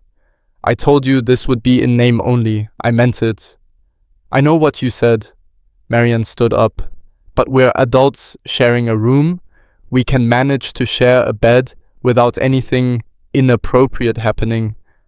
"Marian, unless you don't trust yourself?" The words came out sharper than she intended. Lucas's eyes flashed. "It's not about trust." "Then what is it about?" "About keeping my word. About treating you with respect." He moved to the chair, started pulling off his boots. "About not taking something you didn't agree to give." The words hit like a slap. Because he was right, wasn't he? She'd agreed to a practical marriage, legal protection, partnership, nothing more. Even if she wanted more now. "Fine," she said quietly. "Sleep in the chair." She got into bed and turned toward the wall, pulling the blanket up to her chin. Behind her, she heard Lucas settling into the chair, the wood creaking under his weight. It would be miserable. He was too big for it, and by morning his back would be screaming. But he'd made his choice. Marian lay awake for hours, listening to him shift and resettle, never quite finding comfort. Once she heard him sigh, a sound so tired and lonely it made her throat ache. When she finally slept, her dreams were full of Philadelphia and the boarding house and waking up alone. She woke to an empty room. The chair was vacant, blanket folded neatly across the arm. Morning light streamed through the window. From the kitchen came the sound of the children and the smell of coffee. Marian dressed quickly and found Lucas at the table with Evan, both of them bent over the ranch ledger. He looked up when she entered, dark circles under his eyes. "Morning," he said. "Did you sleep at all?" "Some." "A lie. Coffee's hot."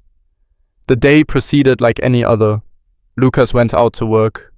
Marian managed the house, the children went about their chores.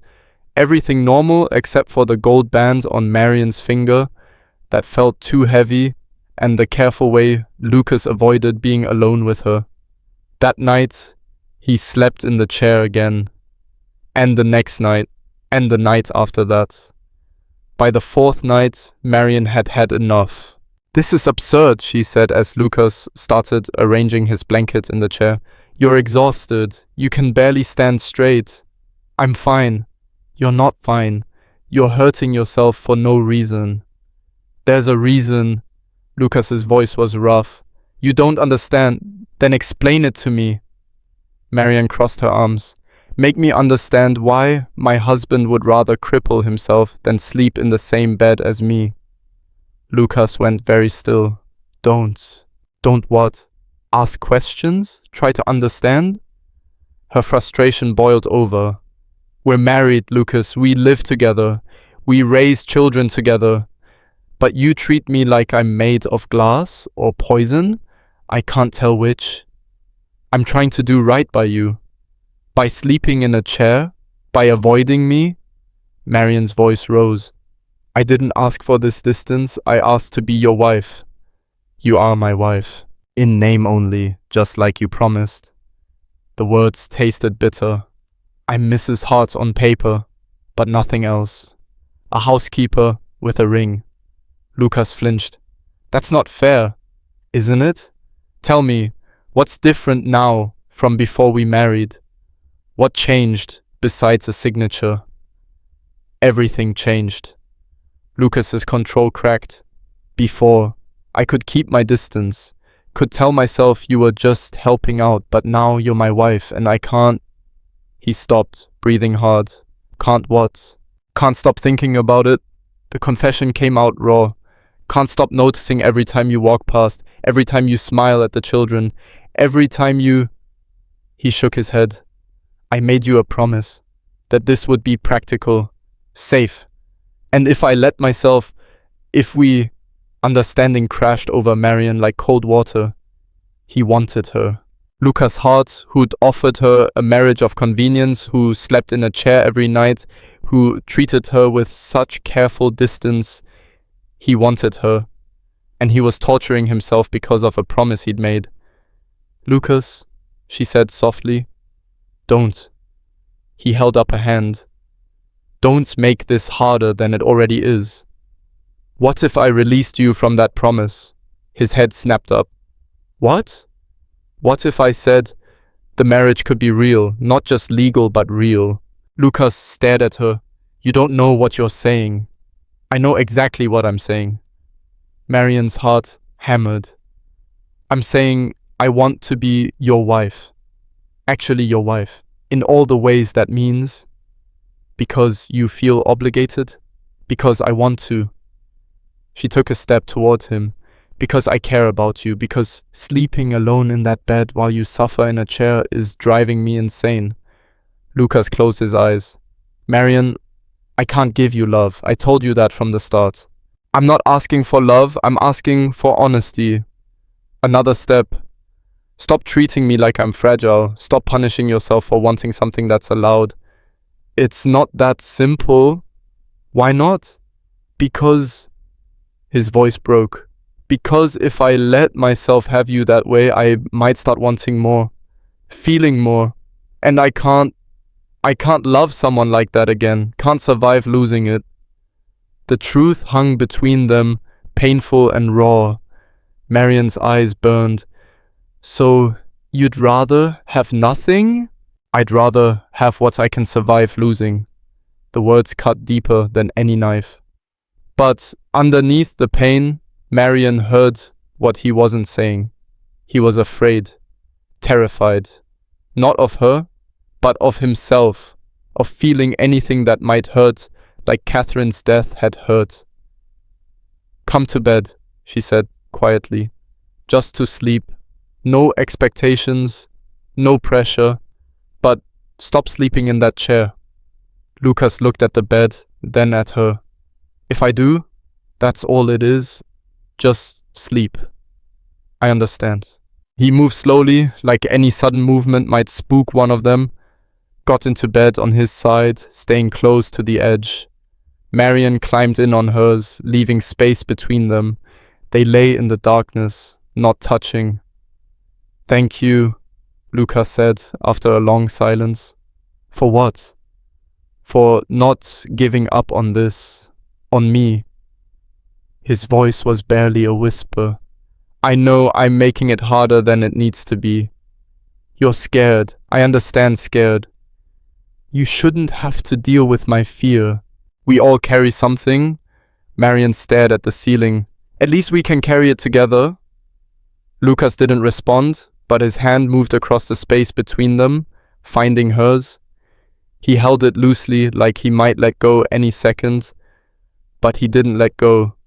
They fell asleep like that, hands barely touching in the darkness.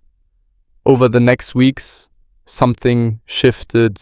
Lucas still maintained his careful distance during the day, but at night they shared the bed without awkwardness.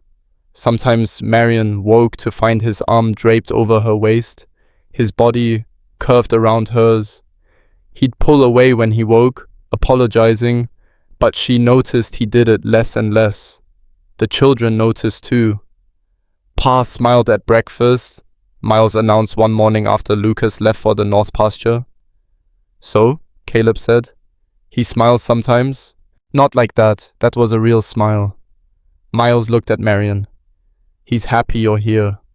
Rose nodded seriously. He's less sad now, I can tell. Evan said nothing, but the look he gave Marian was knowing. The first frost came in late October, earlier than expected. Lucas spent 2 days moving cattle to lower pasture and came home exhausted, his hands cracked and bleeding from the cold. Marian made him sit at the table while she cleaned and bandaged them. His hands were huge in hers, calloused and scarred from years of hard work. You should wear gloves, she said. Can't feel the rope properly with gloves. Then you get torn up hands. Goes with the job. But he didn't pull away as she wrapped the bandages carefully. The children were already asleep. The house was quiet except for the fire crackling and the wind rattling the windows. Storm's coming, Lucas said. Big one, feels like. How can you tell? The way the air tastes, the way the animals act. He flexed his bandaged hands. We'll need to stock up. Make sure we have enough wood. I'll take inventory tomorrow. Lucas looked at her across the table. You've settled in? Is that bad? No, it's good. He was quiet for a moment. Sarah wrote, asked how we were doing. What did you tell her? That you run this place better than I ever did. That the children are thriving. That... He stopped. That... What? That I was wrong about a lot of things. Lucas met her eyes. When I asked you to marry me, I thought I could keep it simple, practical, but you've made it complicated. Marian's breath caught. Complicated how? You make me want things I thought I was done wanting. He said it like a confession, and it scares the hell out of me. Lucas, let me finish. He leaned forward. I'm not good at this. At feelings and words and all the things a husband should say to his wife. But I need you to know, what we have here, it matters to me. You matter to me. It wasn't a declaration of love, but it was more than she'd expected, and it made her heart race. You matter to me too, she said softly. Lucas's hand covered hers on the table. I know I'm not giving you everything you deserve. You're giving me more than you think. Am I? His thumb traced circles on her palm. Because I see the way you look at me sometimes, like you want something I don't know how to give. Marian's face heated. I'm not asking for anything. Maybe you should. His voice dropped lower. Maybe we both should stop dancing around this. The air between them changed, charged with something electric. What are you saying? Marian asked. Lucas stood, still holding her hand, and pulled her gently to her feet. I'm saying maybe it's time to make this marriage real. If you want that. I want that. The words tumbled out. I've wanted that. He kissed her then. Not the quick formal peck from their wedding, but something real and searching. His hands cupped her face, careful despite their bandages, and Marian melted into him. When they finally broke apart, Lucas rested his forehead against hers. I can't promise you love, he said roughly. Can't promise I won't mess this up. I'm not asking for promises. Marian's hands fisted in his shirt. I'm asking for you. Just you. He led her to their bedroom and closed the door. The storm Lucas predicted hit 2 days later with a violence that shook the house. Wind howled around the corners and snow fell so thick you couldn't see the barn from the porch.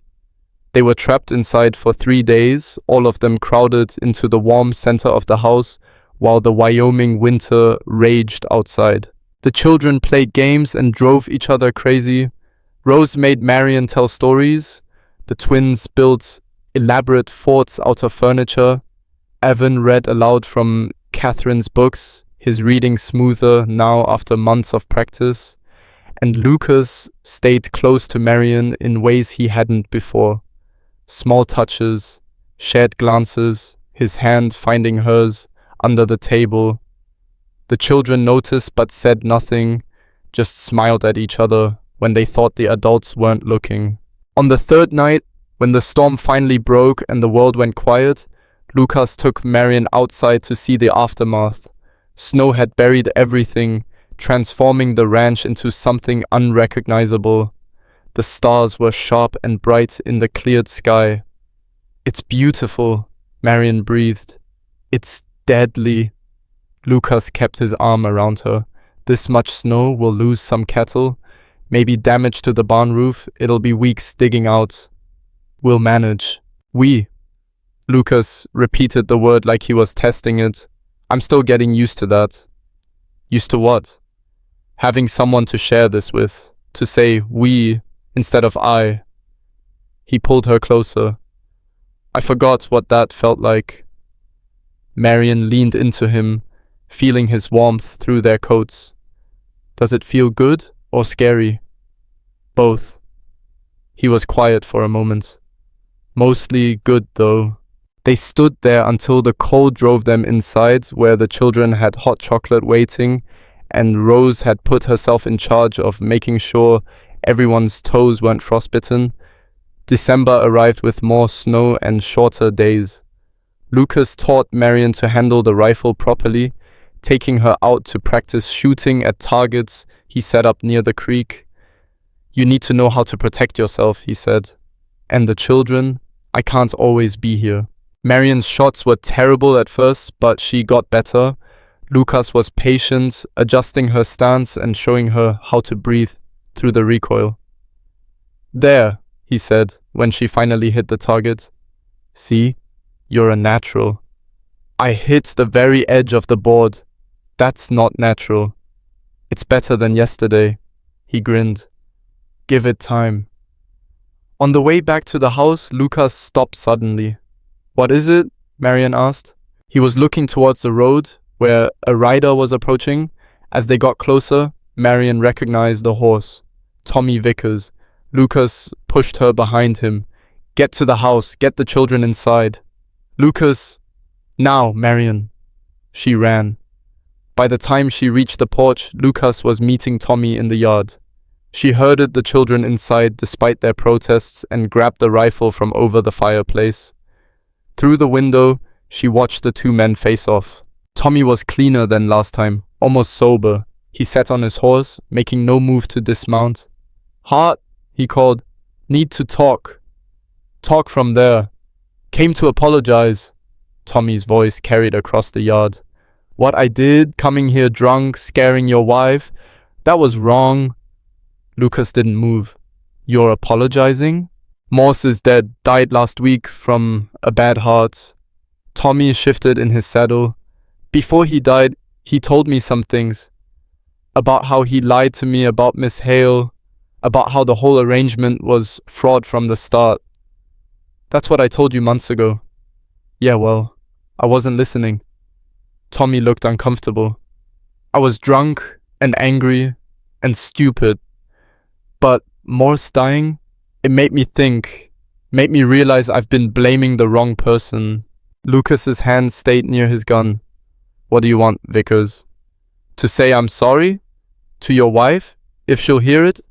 Tommy finally looked at the house, at Marian watching from the window. "I know I scared her, hurt her. That's not the man I want to be. Little late for that." "I know." Tommy straightened. "But I'm trying. Got sober, working steady, trying to be better." "Good for you. Now get off my land." Tommy nodded slowly. "Fair enough. Just wanted you to know she's safe from me. I won't bother you again." He rode away. Lucas stood in the yard for a long moment before coming back inside. Marian met him at the door. "Do you believe him?" she asked. "Don't know. Don't much care." Lucas pulled her close. "But if he's telling the truth about Morse being dead, that's one less problem." The children emerged from where they'd been hiding in the kitchen, all of them talking at once. Lucas assured them everything was fine, sent them to their chores, and looked at Marian. "You handled that well. Got the children safe, got the rifle ready." I was terrified. Couldn't tell. He kissed her forehead. You're tougher than you think. As Christmas approached, the children's excitement became almost unbearable. Rose made decorations from scraps of fabric. The twins argued about what kind of cookies to make. Evan tried to act too old for excitement but kept asking subtle questions about whether there might be gifts.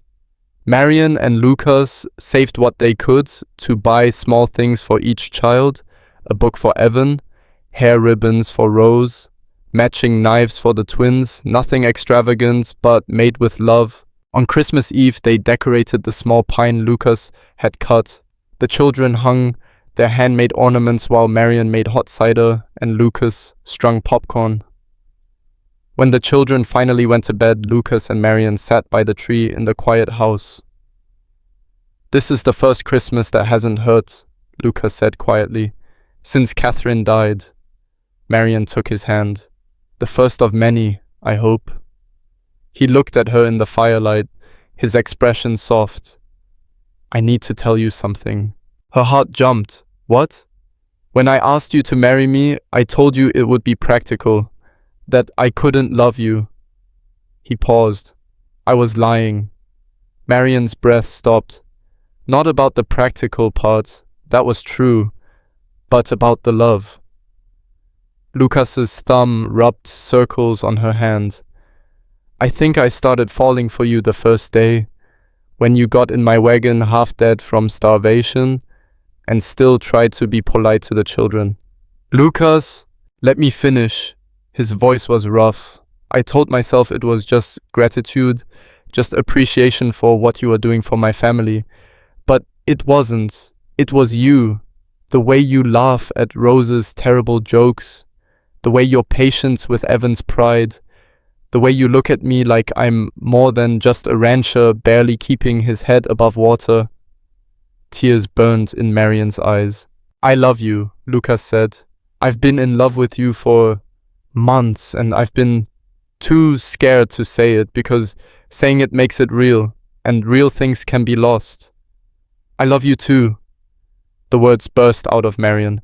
I've loved you since before I agreed to marry you. Maybe since that first day when you put your coat around my shoulders and told me I was coming home. Lucas pulled her into his arms, and they sat there by the Christmas tree, holding each other while the fire burned low. I don't deserve you, he said against her hair. Neither of us deserves what we have, but we have it anyway. Marian pulled back to look at him. That's what makes it precious. He kissed her then, deep and slow, and full of everything they'd been holding back for months. When they finally went to bed, it was as husband and wife in truth, not just in name. Christmas morning exploded with the children's excitement. They loved their gifts, modest as they were. Rose cried happy tears over her ribbons. Evan disappeared for an hour to read his new book. The twins immediately started carving sticks with their knives. They had a feast for dinner, chicken and potatoes and pie made with the last of the preserved apples. The whole family crowded around the table, talking and laughing and being together. And Marian looked around at these people who'd become her family and felt something she'd never felt before. Complete happiness. That night, after the children were asleep and the house was quiet, Lucas found her washing dishes. Leave them, he said. Come here. She dried her hands and went to him. He pulled her close, swaying slightly to music only he could hear. What are you doing? She asked. Dancing with my wife? He smiled. Never got to do that at our wedding. We didn't have music. Don't need music. They swayed together in the quiet kitchen, and Marian thought about the woman she'd been 6 months ago, starving in an alley, certain her life was over. That woman would never have believed this was possible. A home, a family, a man who looked at her like she hung the stars. What are you thinking? Lucas asked. That I'm grateful for all of it, even the bad parts that led me here. The bad parts made you strong enough to survive the good parts. Lucas kissed her temple. That's what Catherine used to say. She was wise. She was. And she'd like you. He pulled back to look at her. She'd be glad I found you. Glad the children have you. You think so? I know so. Lucas' voice was certain. She wanted us to be happy. We are happy. That's all that matters. Marian rested her head against his chest and listened to his heartbeat steady and strong. Outside, the Wyoming winter held the world in frozen silence. But inside, the house was warm and full of love, and Marian finally understood what home really meant. Spring came late to Wyoming that year, the ground staying frozen well into April. But when the thaw finally arrived, it brought changes nobody expected. Marian woke one morning in early May, feeling sick to her stomach. She barely made it outside before losing her breakfast, then sat on the porch steps trying to breathe through the nausea. Lucas found her there, concerned. You all right? Fine. Just something I ate. But it happened again the next morning, and the next. By the fourth day, Rose was the one who figured it out. She found Marian in the kitchen, pale and queasy, and said, matter-of-factly, "You're having a baby." Marian nearly dropped the cup she was holding. What? Mama was sick like that before the baby that died. Every morning for weeks. Rose tilted her head. Are you? I don't know. Maybe. Marian's hand went to her stomach. She'd been so focused on building this life that she hadn't paid attention to her own body. But now that Rose mentioned it, she was late. Very late. Pa will be happy, Rose said, confidently. He always wanted more children. Marian wasn't sure about that. They'd only just figured out how to be married. Adding a baby to the mix seemed terrifying. She told Lucas that night, after the children were asleep. He went very still. You're sure? Not completely, but the signs are there. Lucas sat down slowly, like his legs had stopped working. A baby. Are you angry? Angry? He looked at her like she was insane. Why would I be angry? Because we didn't plan this, because it's too soon, because Lucas pulled her into his lap, cutting off her rambling. I'm not angry, I'm terrified and excited and about 20 other things, but anger isn't one of them. Marian relaxed slightly. Terrified, I understand. Catherine died in childbirth. His voice went rough. I can't lose you like that. You won't. You can't promise that. No. But I can promise to fight like hell to stay alive. Marian cupped his face. I'm not going anywhere, Lucas Hart. You're stuck with me. He held her tight, his face pressed against her shoulder, and she felt him shaking. The pregnancy was confirmed by the doctor in Bridger Falls 2 weeks later, due in late December, around Christmas. The children were beside themselves with excitement when Lucas and Marian told them. Can I name it? Rose asked immediately. Absolutely not, Evan said. You'd name it something stupid like Buttercup. Buttercup is a good name. The twins wanted to know if it would be a boy or girl and whether they'd have to share their room. Lucas assured them they'd figure it out. That night, alone in their room, Lucas was quiet. What are you thinking? Marian asked. That I'm 42 years old with 4 children and a 5th on the way. That I should have been more careful. That you're scared. Terrified, he admitted. I buried Catherine and our son 3 years ago. The thought of going through that again. Then don't think about it. Marian took his hand and placed it on her still flat stomach. Think about this. About a baby that's half you and half me. About the children being big brothers and sisters. About good things instead of bad ones. Lucas's hand stayed there, warm and steady. I want this baby. Want you to know that. I know. But if it comes down to a choice between you and the baby, Lucas, I choose you. His voice was iron every time. The doctor needs to know that. Marian wanted to argue, but she saw the fear in his eyes and understood. He'd already lost one wife this way. The thought of losing another was breaking him before anything had even gone wrong. "We'll both be fine," she said firmly. "I'm young and healthy and stubborn as hell. This baby isn't taking either of us." The pregnancy progressed, Marian's stomach grew, the children adapted their routines to help more. Evan took on extra chores without being asked. Rose appointed herself guardian of Marian's health. The twins tried to be quieter and mostly failed. Lucas hovered like an anxious hen, which drove Marian crazy. "I'm pregnant, not dying," she snapped one morning when he tried to stop her from lifting a basket of laundry. "The doctor said no heavy lifting. The doctor said no hauling fence posts. This is laundry." "Marian, Lucas, I swear, if you don't let me do normal things, I'm going to lose my mind." She softened her tone.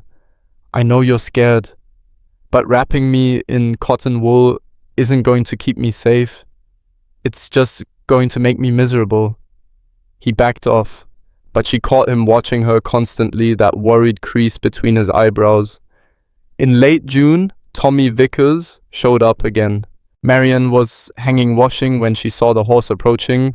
Her first instinct was fear, but Tommy dismounted slowly, hands visible, and stopped well away from the house. "Mrs. Hart," he called, "I come in peace, just want a word." Lucas appeared from the barn, rifle in hand. "Thought I told you not to come back." "I know, and I wouldn't, except I'm leaving the territory, heading to California to work the railroads." Tommy looked cleaner than Marian had ever seen him, sober and clear-eyed. "Wanted to apologize proper before I go, to both of you." Lucas didn't lower the rifle. "You apologized already." "I did, but I was still carrying anger then, still blaming everyone but myself." Tommy looked at Marian. "Ma'am, I treated you terrible, scared you, hurt you, acted like you were property I could claim. That was wrong. You didn't deserve any of it."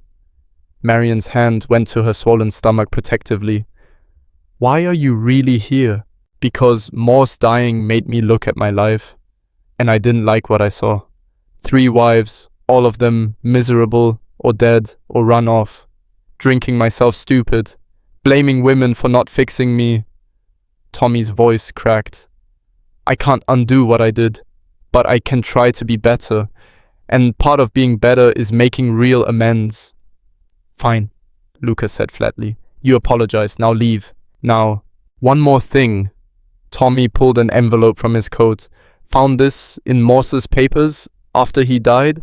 It's the original contract, the one he used to claim Miss Hale, Mrs. Hart, belonged to me. Thought you should have it, burn it, or whatever." He set the envelope on the ground and backed toward his horse. "I hope you're happy," he said. "Both of you, I hope you have a good life." He rode away. Marian and Lucas stood in the yard staring at the envelope. Finally, Lucas picked it up and handed it to Marian. "Your choice what to do with it." She walked to the fire pit and dropped it in, watching the paper curl and blacken. The last physical tie to that nightmare in Bridger Falls turned to ash. "Good riddance," she said. Lucas put his arm around her. "Think he meant it? About changing?" "I don't know. I hope so." Marian leaned against him. "Everyone deserves a chance to be better than they were." Summer was brutal. The heat made Marian's pregnancy uncomfortable, and she grew huge and irritable. The children gave her wide berth when her temper flared. Even Lucas learned to recognize when she needed space. But there were good moments too. Feeling the baby kick for the first time and grabbing Lucas's hand so he could feel it too. Watching his face transform with wonder. The children putting their hands on her belly and arguing about whether it was a boy or girl. Rose reading stories to Marian's stomach. The twins drawing pictures of what they thought the baby would look like. In August, Sarah arrived for a visit and took one look at Marian's size. "Twins?" she announced. "The doctor said one baby." The doctor's wrong. You're carrying the same way Catherine did with Miles and Caleb. Sarah circled Marian critically. Trust me, that's 2 babies. It's not twins, Marian insisted, but doubt crept in. Lucas went pale. 2? Maybe. Possibly. We don't know for sure. Marian glared at Sarah. Thank you for terrifying my husband. Sarah just laughed. He'll survive. She stayed for 2 weeks, helping with the household and teaching Marian things about childbirth that the doctor hadn't mentioned. Practical things, painful things, true things. It's going to hurt like nothing you've imagined, Sarah said bluntly. And you're going to think you're dying, but you're not. You're just bringing life into the world, and that's never been easy. That's not reassuring. It's not meant to be reassuring. It's meant to be honest. Sarah squeezed her hand. But you're strong. Stronger than Catherine was, if I'm being truthful. You'll make it through. After Sarah left, the summer dragged into fall. Marian could barely move by October, her body huge and unwieldy. Simple tasks became monumental, her back ached constantly. Sleep was impossible. Lucas took over more of the household work and the children stepped up without complaint. Even the twins stopped bickering as much, united in helping their stepmother, because that's what she was now. Not just Marian, not just Pa's wife, but their mother in every way that mattered. It hit her one night in November when Rose crawled into bed beside her, something she did when she had bad dreams. "Mama?" the girl whispered. "Are you awake?" Marian's heart squeezed. Rose had been calling her that more and more, but hearing it in the dark, so small and trusting, made it real in new ways. "I'm awake, sweetheart. I'm scared about the baby coming." "Why? What if something goes wrong? What if you die like my first mama?" Rose's voice broke. "I don't want another mama to die." Marian pulled the girl close, ignoring the awkwardness of her huge belly between them. "I'm not going to die." "You can't know that." "You're right, I can't know it for certain, but I can fight for it, and I will, because I love you too much to leave you." Rose was quiet for a moment. "You love me?" "Of course I love you. I love all of you. You're my children now. Even though we're not from your body?" "Love doesn't work like that, Rose. It's not about blood or bodies. It's about choice. And I choose you. Every single day." Rose cried then, quiet tears that soaked into Marian's nightgown. "I love you too, Mama." They fell asleep like that, tangled together, and when Lucas came to bed, he found them and smiled. December arrived with snow and ice and Marian enormous enough that Lucas joked she might need her own wagon. She threatened to hit him with a wooden spoon, but she was too tired to actually do it. The baby was due any day. The doctor had been out twice already checking on her and had reluctantly agreed with Sarah's assessment. "Could be twins," he admitted. "Hard to say for certain until the birth, but you're measuring large for single." Lucas looked like he might be sick. On December 21st, Marian woke at dawn with a pain so intense it took her breath away. Lucas was already up, out doing early chores, and the children were still asleep. She made it to the kitchen before the next pain hit, and this time she couldn't stay quiet.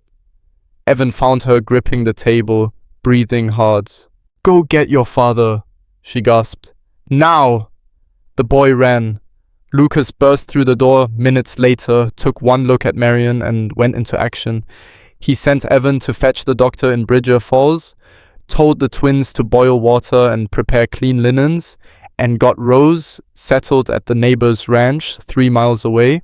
Then he helped Marian to their bedroom and sat beside her, holding her hand through each contraction. "You're doing good," he kept saying. "You're so strong." "I don't feel strong. I feel like I'm being torn apart." "That's normal." "How would you know?" "Catherine told me." His voice was strained. She said it felt like dying and being born at the same time. The labor went on for hours. The doctor arrived and confirmed twins. 2 babies, both in position, both healthy as far as he could tell. Lucas went white, but didn't leave Marian's side. "You need to step out," the doctor said. "No. Mr. Hart, I'm staying." Lucas's voice was iron. "She's my wife. I'm staying." The doctor didn't argue. The first baby came just before sunset. A boy, small and screaming and perfect. Lucas cut the cord with shaking hands while Marian sobbed with relief. "One more," the doctor said. "Come on, Mrs. Hart. You can do this." The second baby, a girl, came 20 minutes later, smaller than her brother, but just as loud. Lucas held both of them while the doctor tended to Marian, his face wet with tears. "You did it," he kept saying. "You're alive. You did it." Marian was exhausted beyond words, but she reached for the babies. Lucas placed them carefully in her arms, and she looked down at their tiny faces, her children, hers, and Lucas's, and felt something inside her finally settle. This was home, this was family, this was everything she'd crossed half a country hoping to find. "What do we name them?" Lucas asked. Marian thought for a moment. "The boy? What was your father's name?" "Joseph. Joseph Hart. And the girl?" She looked at Lucas. "What about Catherine? For your first wife?" Lucas's face crumpled. "You do that? She gave you 4 beautiful children and loved you well. She deserves to be remembered." "Catherine Rose," Lucas said quietly. "So, Rose has her name too." When the children were finally allowed in to meet their new siblings, chaos erupted. Rose burst into tears and declared herself best big sister. The twins argued over who got to hold which baby first. Evan stood back, trying to act mature, but his eyes were wet. "You did good, Mama," he said quietly when the others weren't listening. Marian's heart expanded to fit all of it, the noise, the love, the overwhelming realness of this family she'd somehow become the center of. That night, after the children were finally asleep and the babies were settled in the cradle Lucas had built, Marian and Lucas lay in bed, exhausted. "I was so scared," Lucas admitted. "Thought I was going to lose you like I lost Catherine. But you didn't." "But I didn't." He turned to look at her. "You fought, just like you promised." "I had things to fight for." Marian took his hand. "A stubborn husband, 6 children who need me, a life worth living. 7 children now. 7 children now," she agreed. Lucas was quiet for a moment. "When you came here, you were running from a nightmare, looking for any port in a storm, and I was just trying to survive each day without falling apart. And now? Now I wake up every morning, grateful. For you, for this family, for second chances I didn't think I deserved." His voice roughened. "You saved me, Marian, just as much as I saved you that day in the alley. We saved each other. Yeah, we did." They fell asleep holding hands, the way they had that first night, sharing a bed. But everything was different now, better, real. The winter passed in a blur of feedings and diaper changes and sleepless nights. The children adjusted to having babies in the house. Rose was a devoted helper, the twins were surprisingly gentle, and Evan took his role as oldest brother seriously. By spring, Catherine, Rose, and Joseph were thriving, and Marian had found her rhythm managing a household of 9 people. It was chaos, it was exhausting, it was everything she'd never known she wanted. One afternoon in May, almost exactly a year after she'd first suspected the pregnancy, Marian stood on the porch watching Lucas teach the twins to rope fence posts while Evan worked nearby. Rose was in the yard with the babies on a blanket, singing to them, the whole family together, doing ordinary things. Sarah's latest letter sat in Marian's pocket. She'd written to say she was getting married herself, to a widower in Denver with 3 children. "You inspired me," she'd written. made me believe in second chances and blended families. If you can make it work, so can I. Marian smiled at that. The idea that her life could inspire anyone seemed impossible. But maybe that was the point. Maybe all the broken pieces, hers and Lucas's and the children's, had come together into something stronger than any of them could have built alone. Lucas caught her eye from across the yard and waved. She waved back, and the simple gesture felt like everything, like home, like love, like proof that the worst moments of your life could lead to the best ones if you were brave enough to keep going. That night, after the children were finally asleep and the house was quiet, Lucas found Marian in the kitchen finishing the last of the dishes. "Leave them," he said. "Come outside with me." They walked to the creek, the same path they'd taken the day he'd proposed a practical marriage with no love attached. The memory made Marian smile. "What are you thinking about?" Lucas asked. "About how wrong we both were? About what we thought this would be? And what is it instead?" Marian looked at him in the starlight, this man who'd rescued her from an alley, given her a home, taught her what family really meant. It's everything. It's messy and hard and beautiful and real. It's exactly what I needed, even when I didn't know I needed it. Lucas pulled her close. "I love you. More than I thought I could love anyone again." "I love you too." They stood by the creek holding each other while the Wyoming night spread vast above them. Somewhere in the house, a baby cried, and they both smiled. "That's Joseph," Marian said. "How can you tell?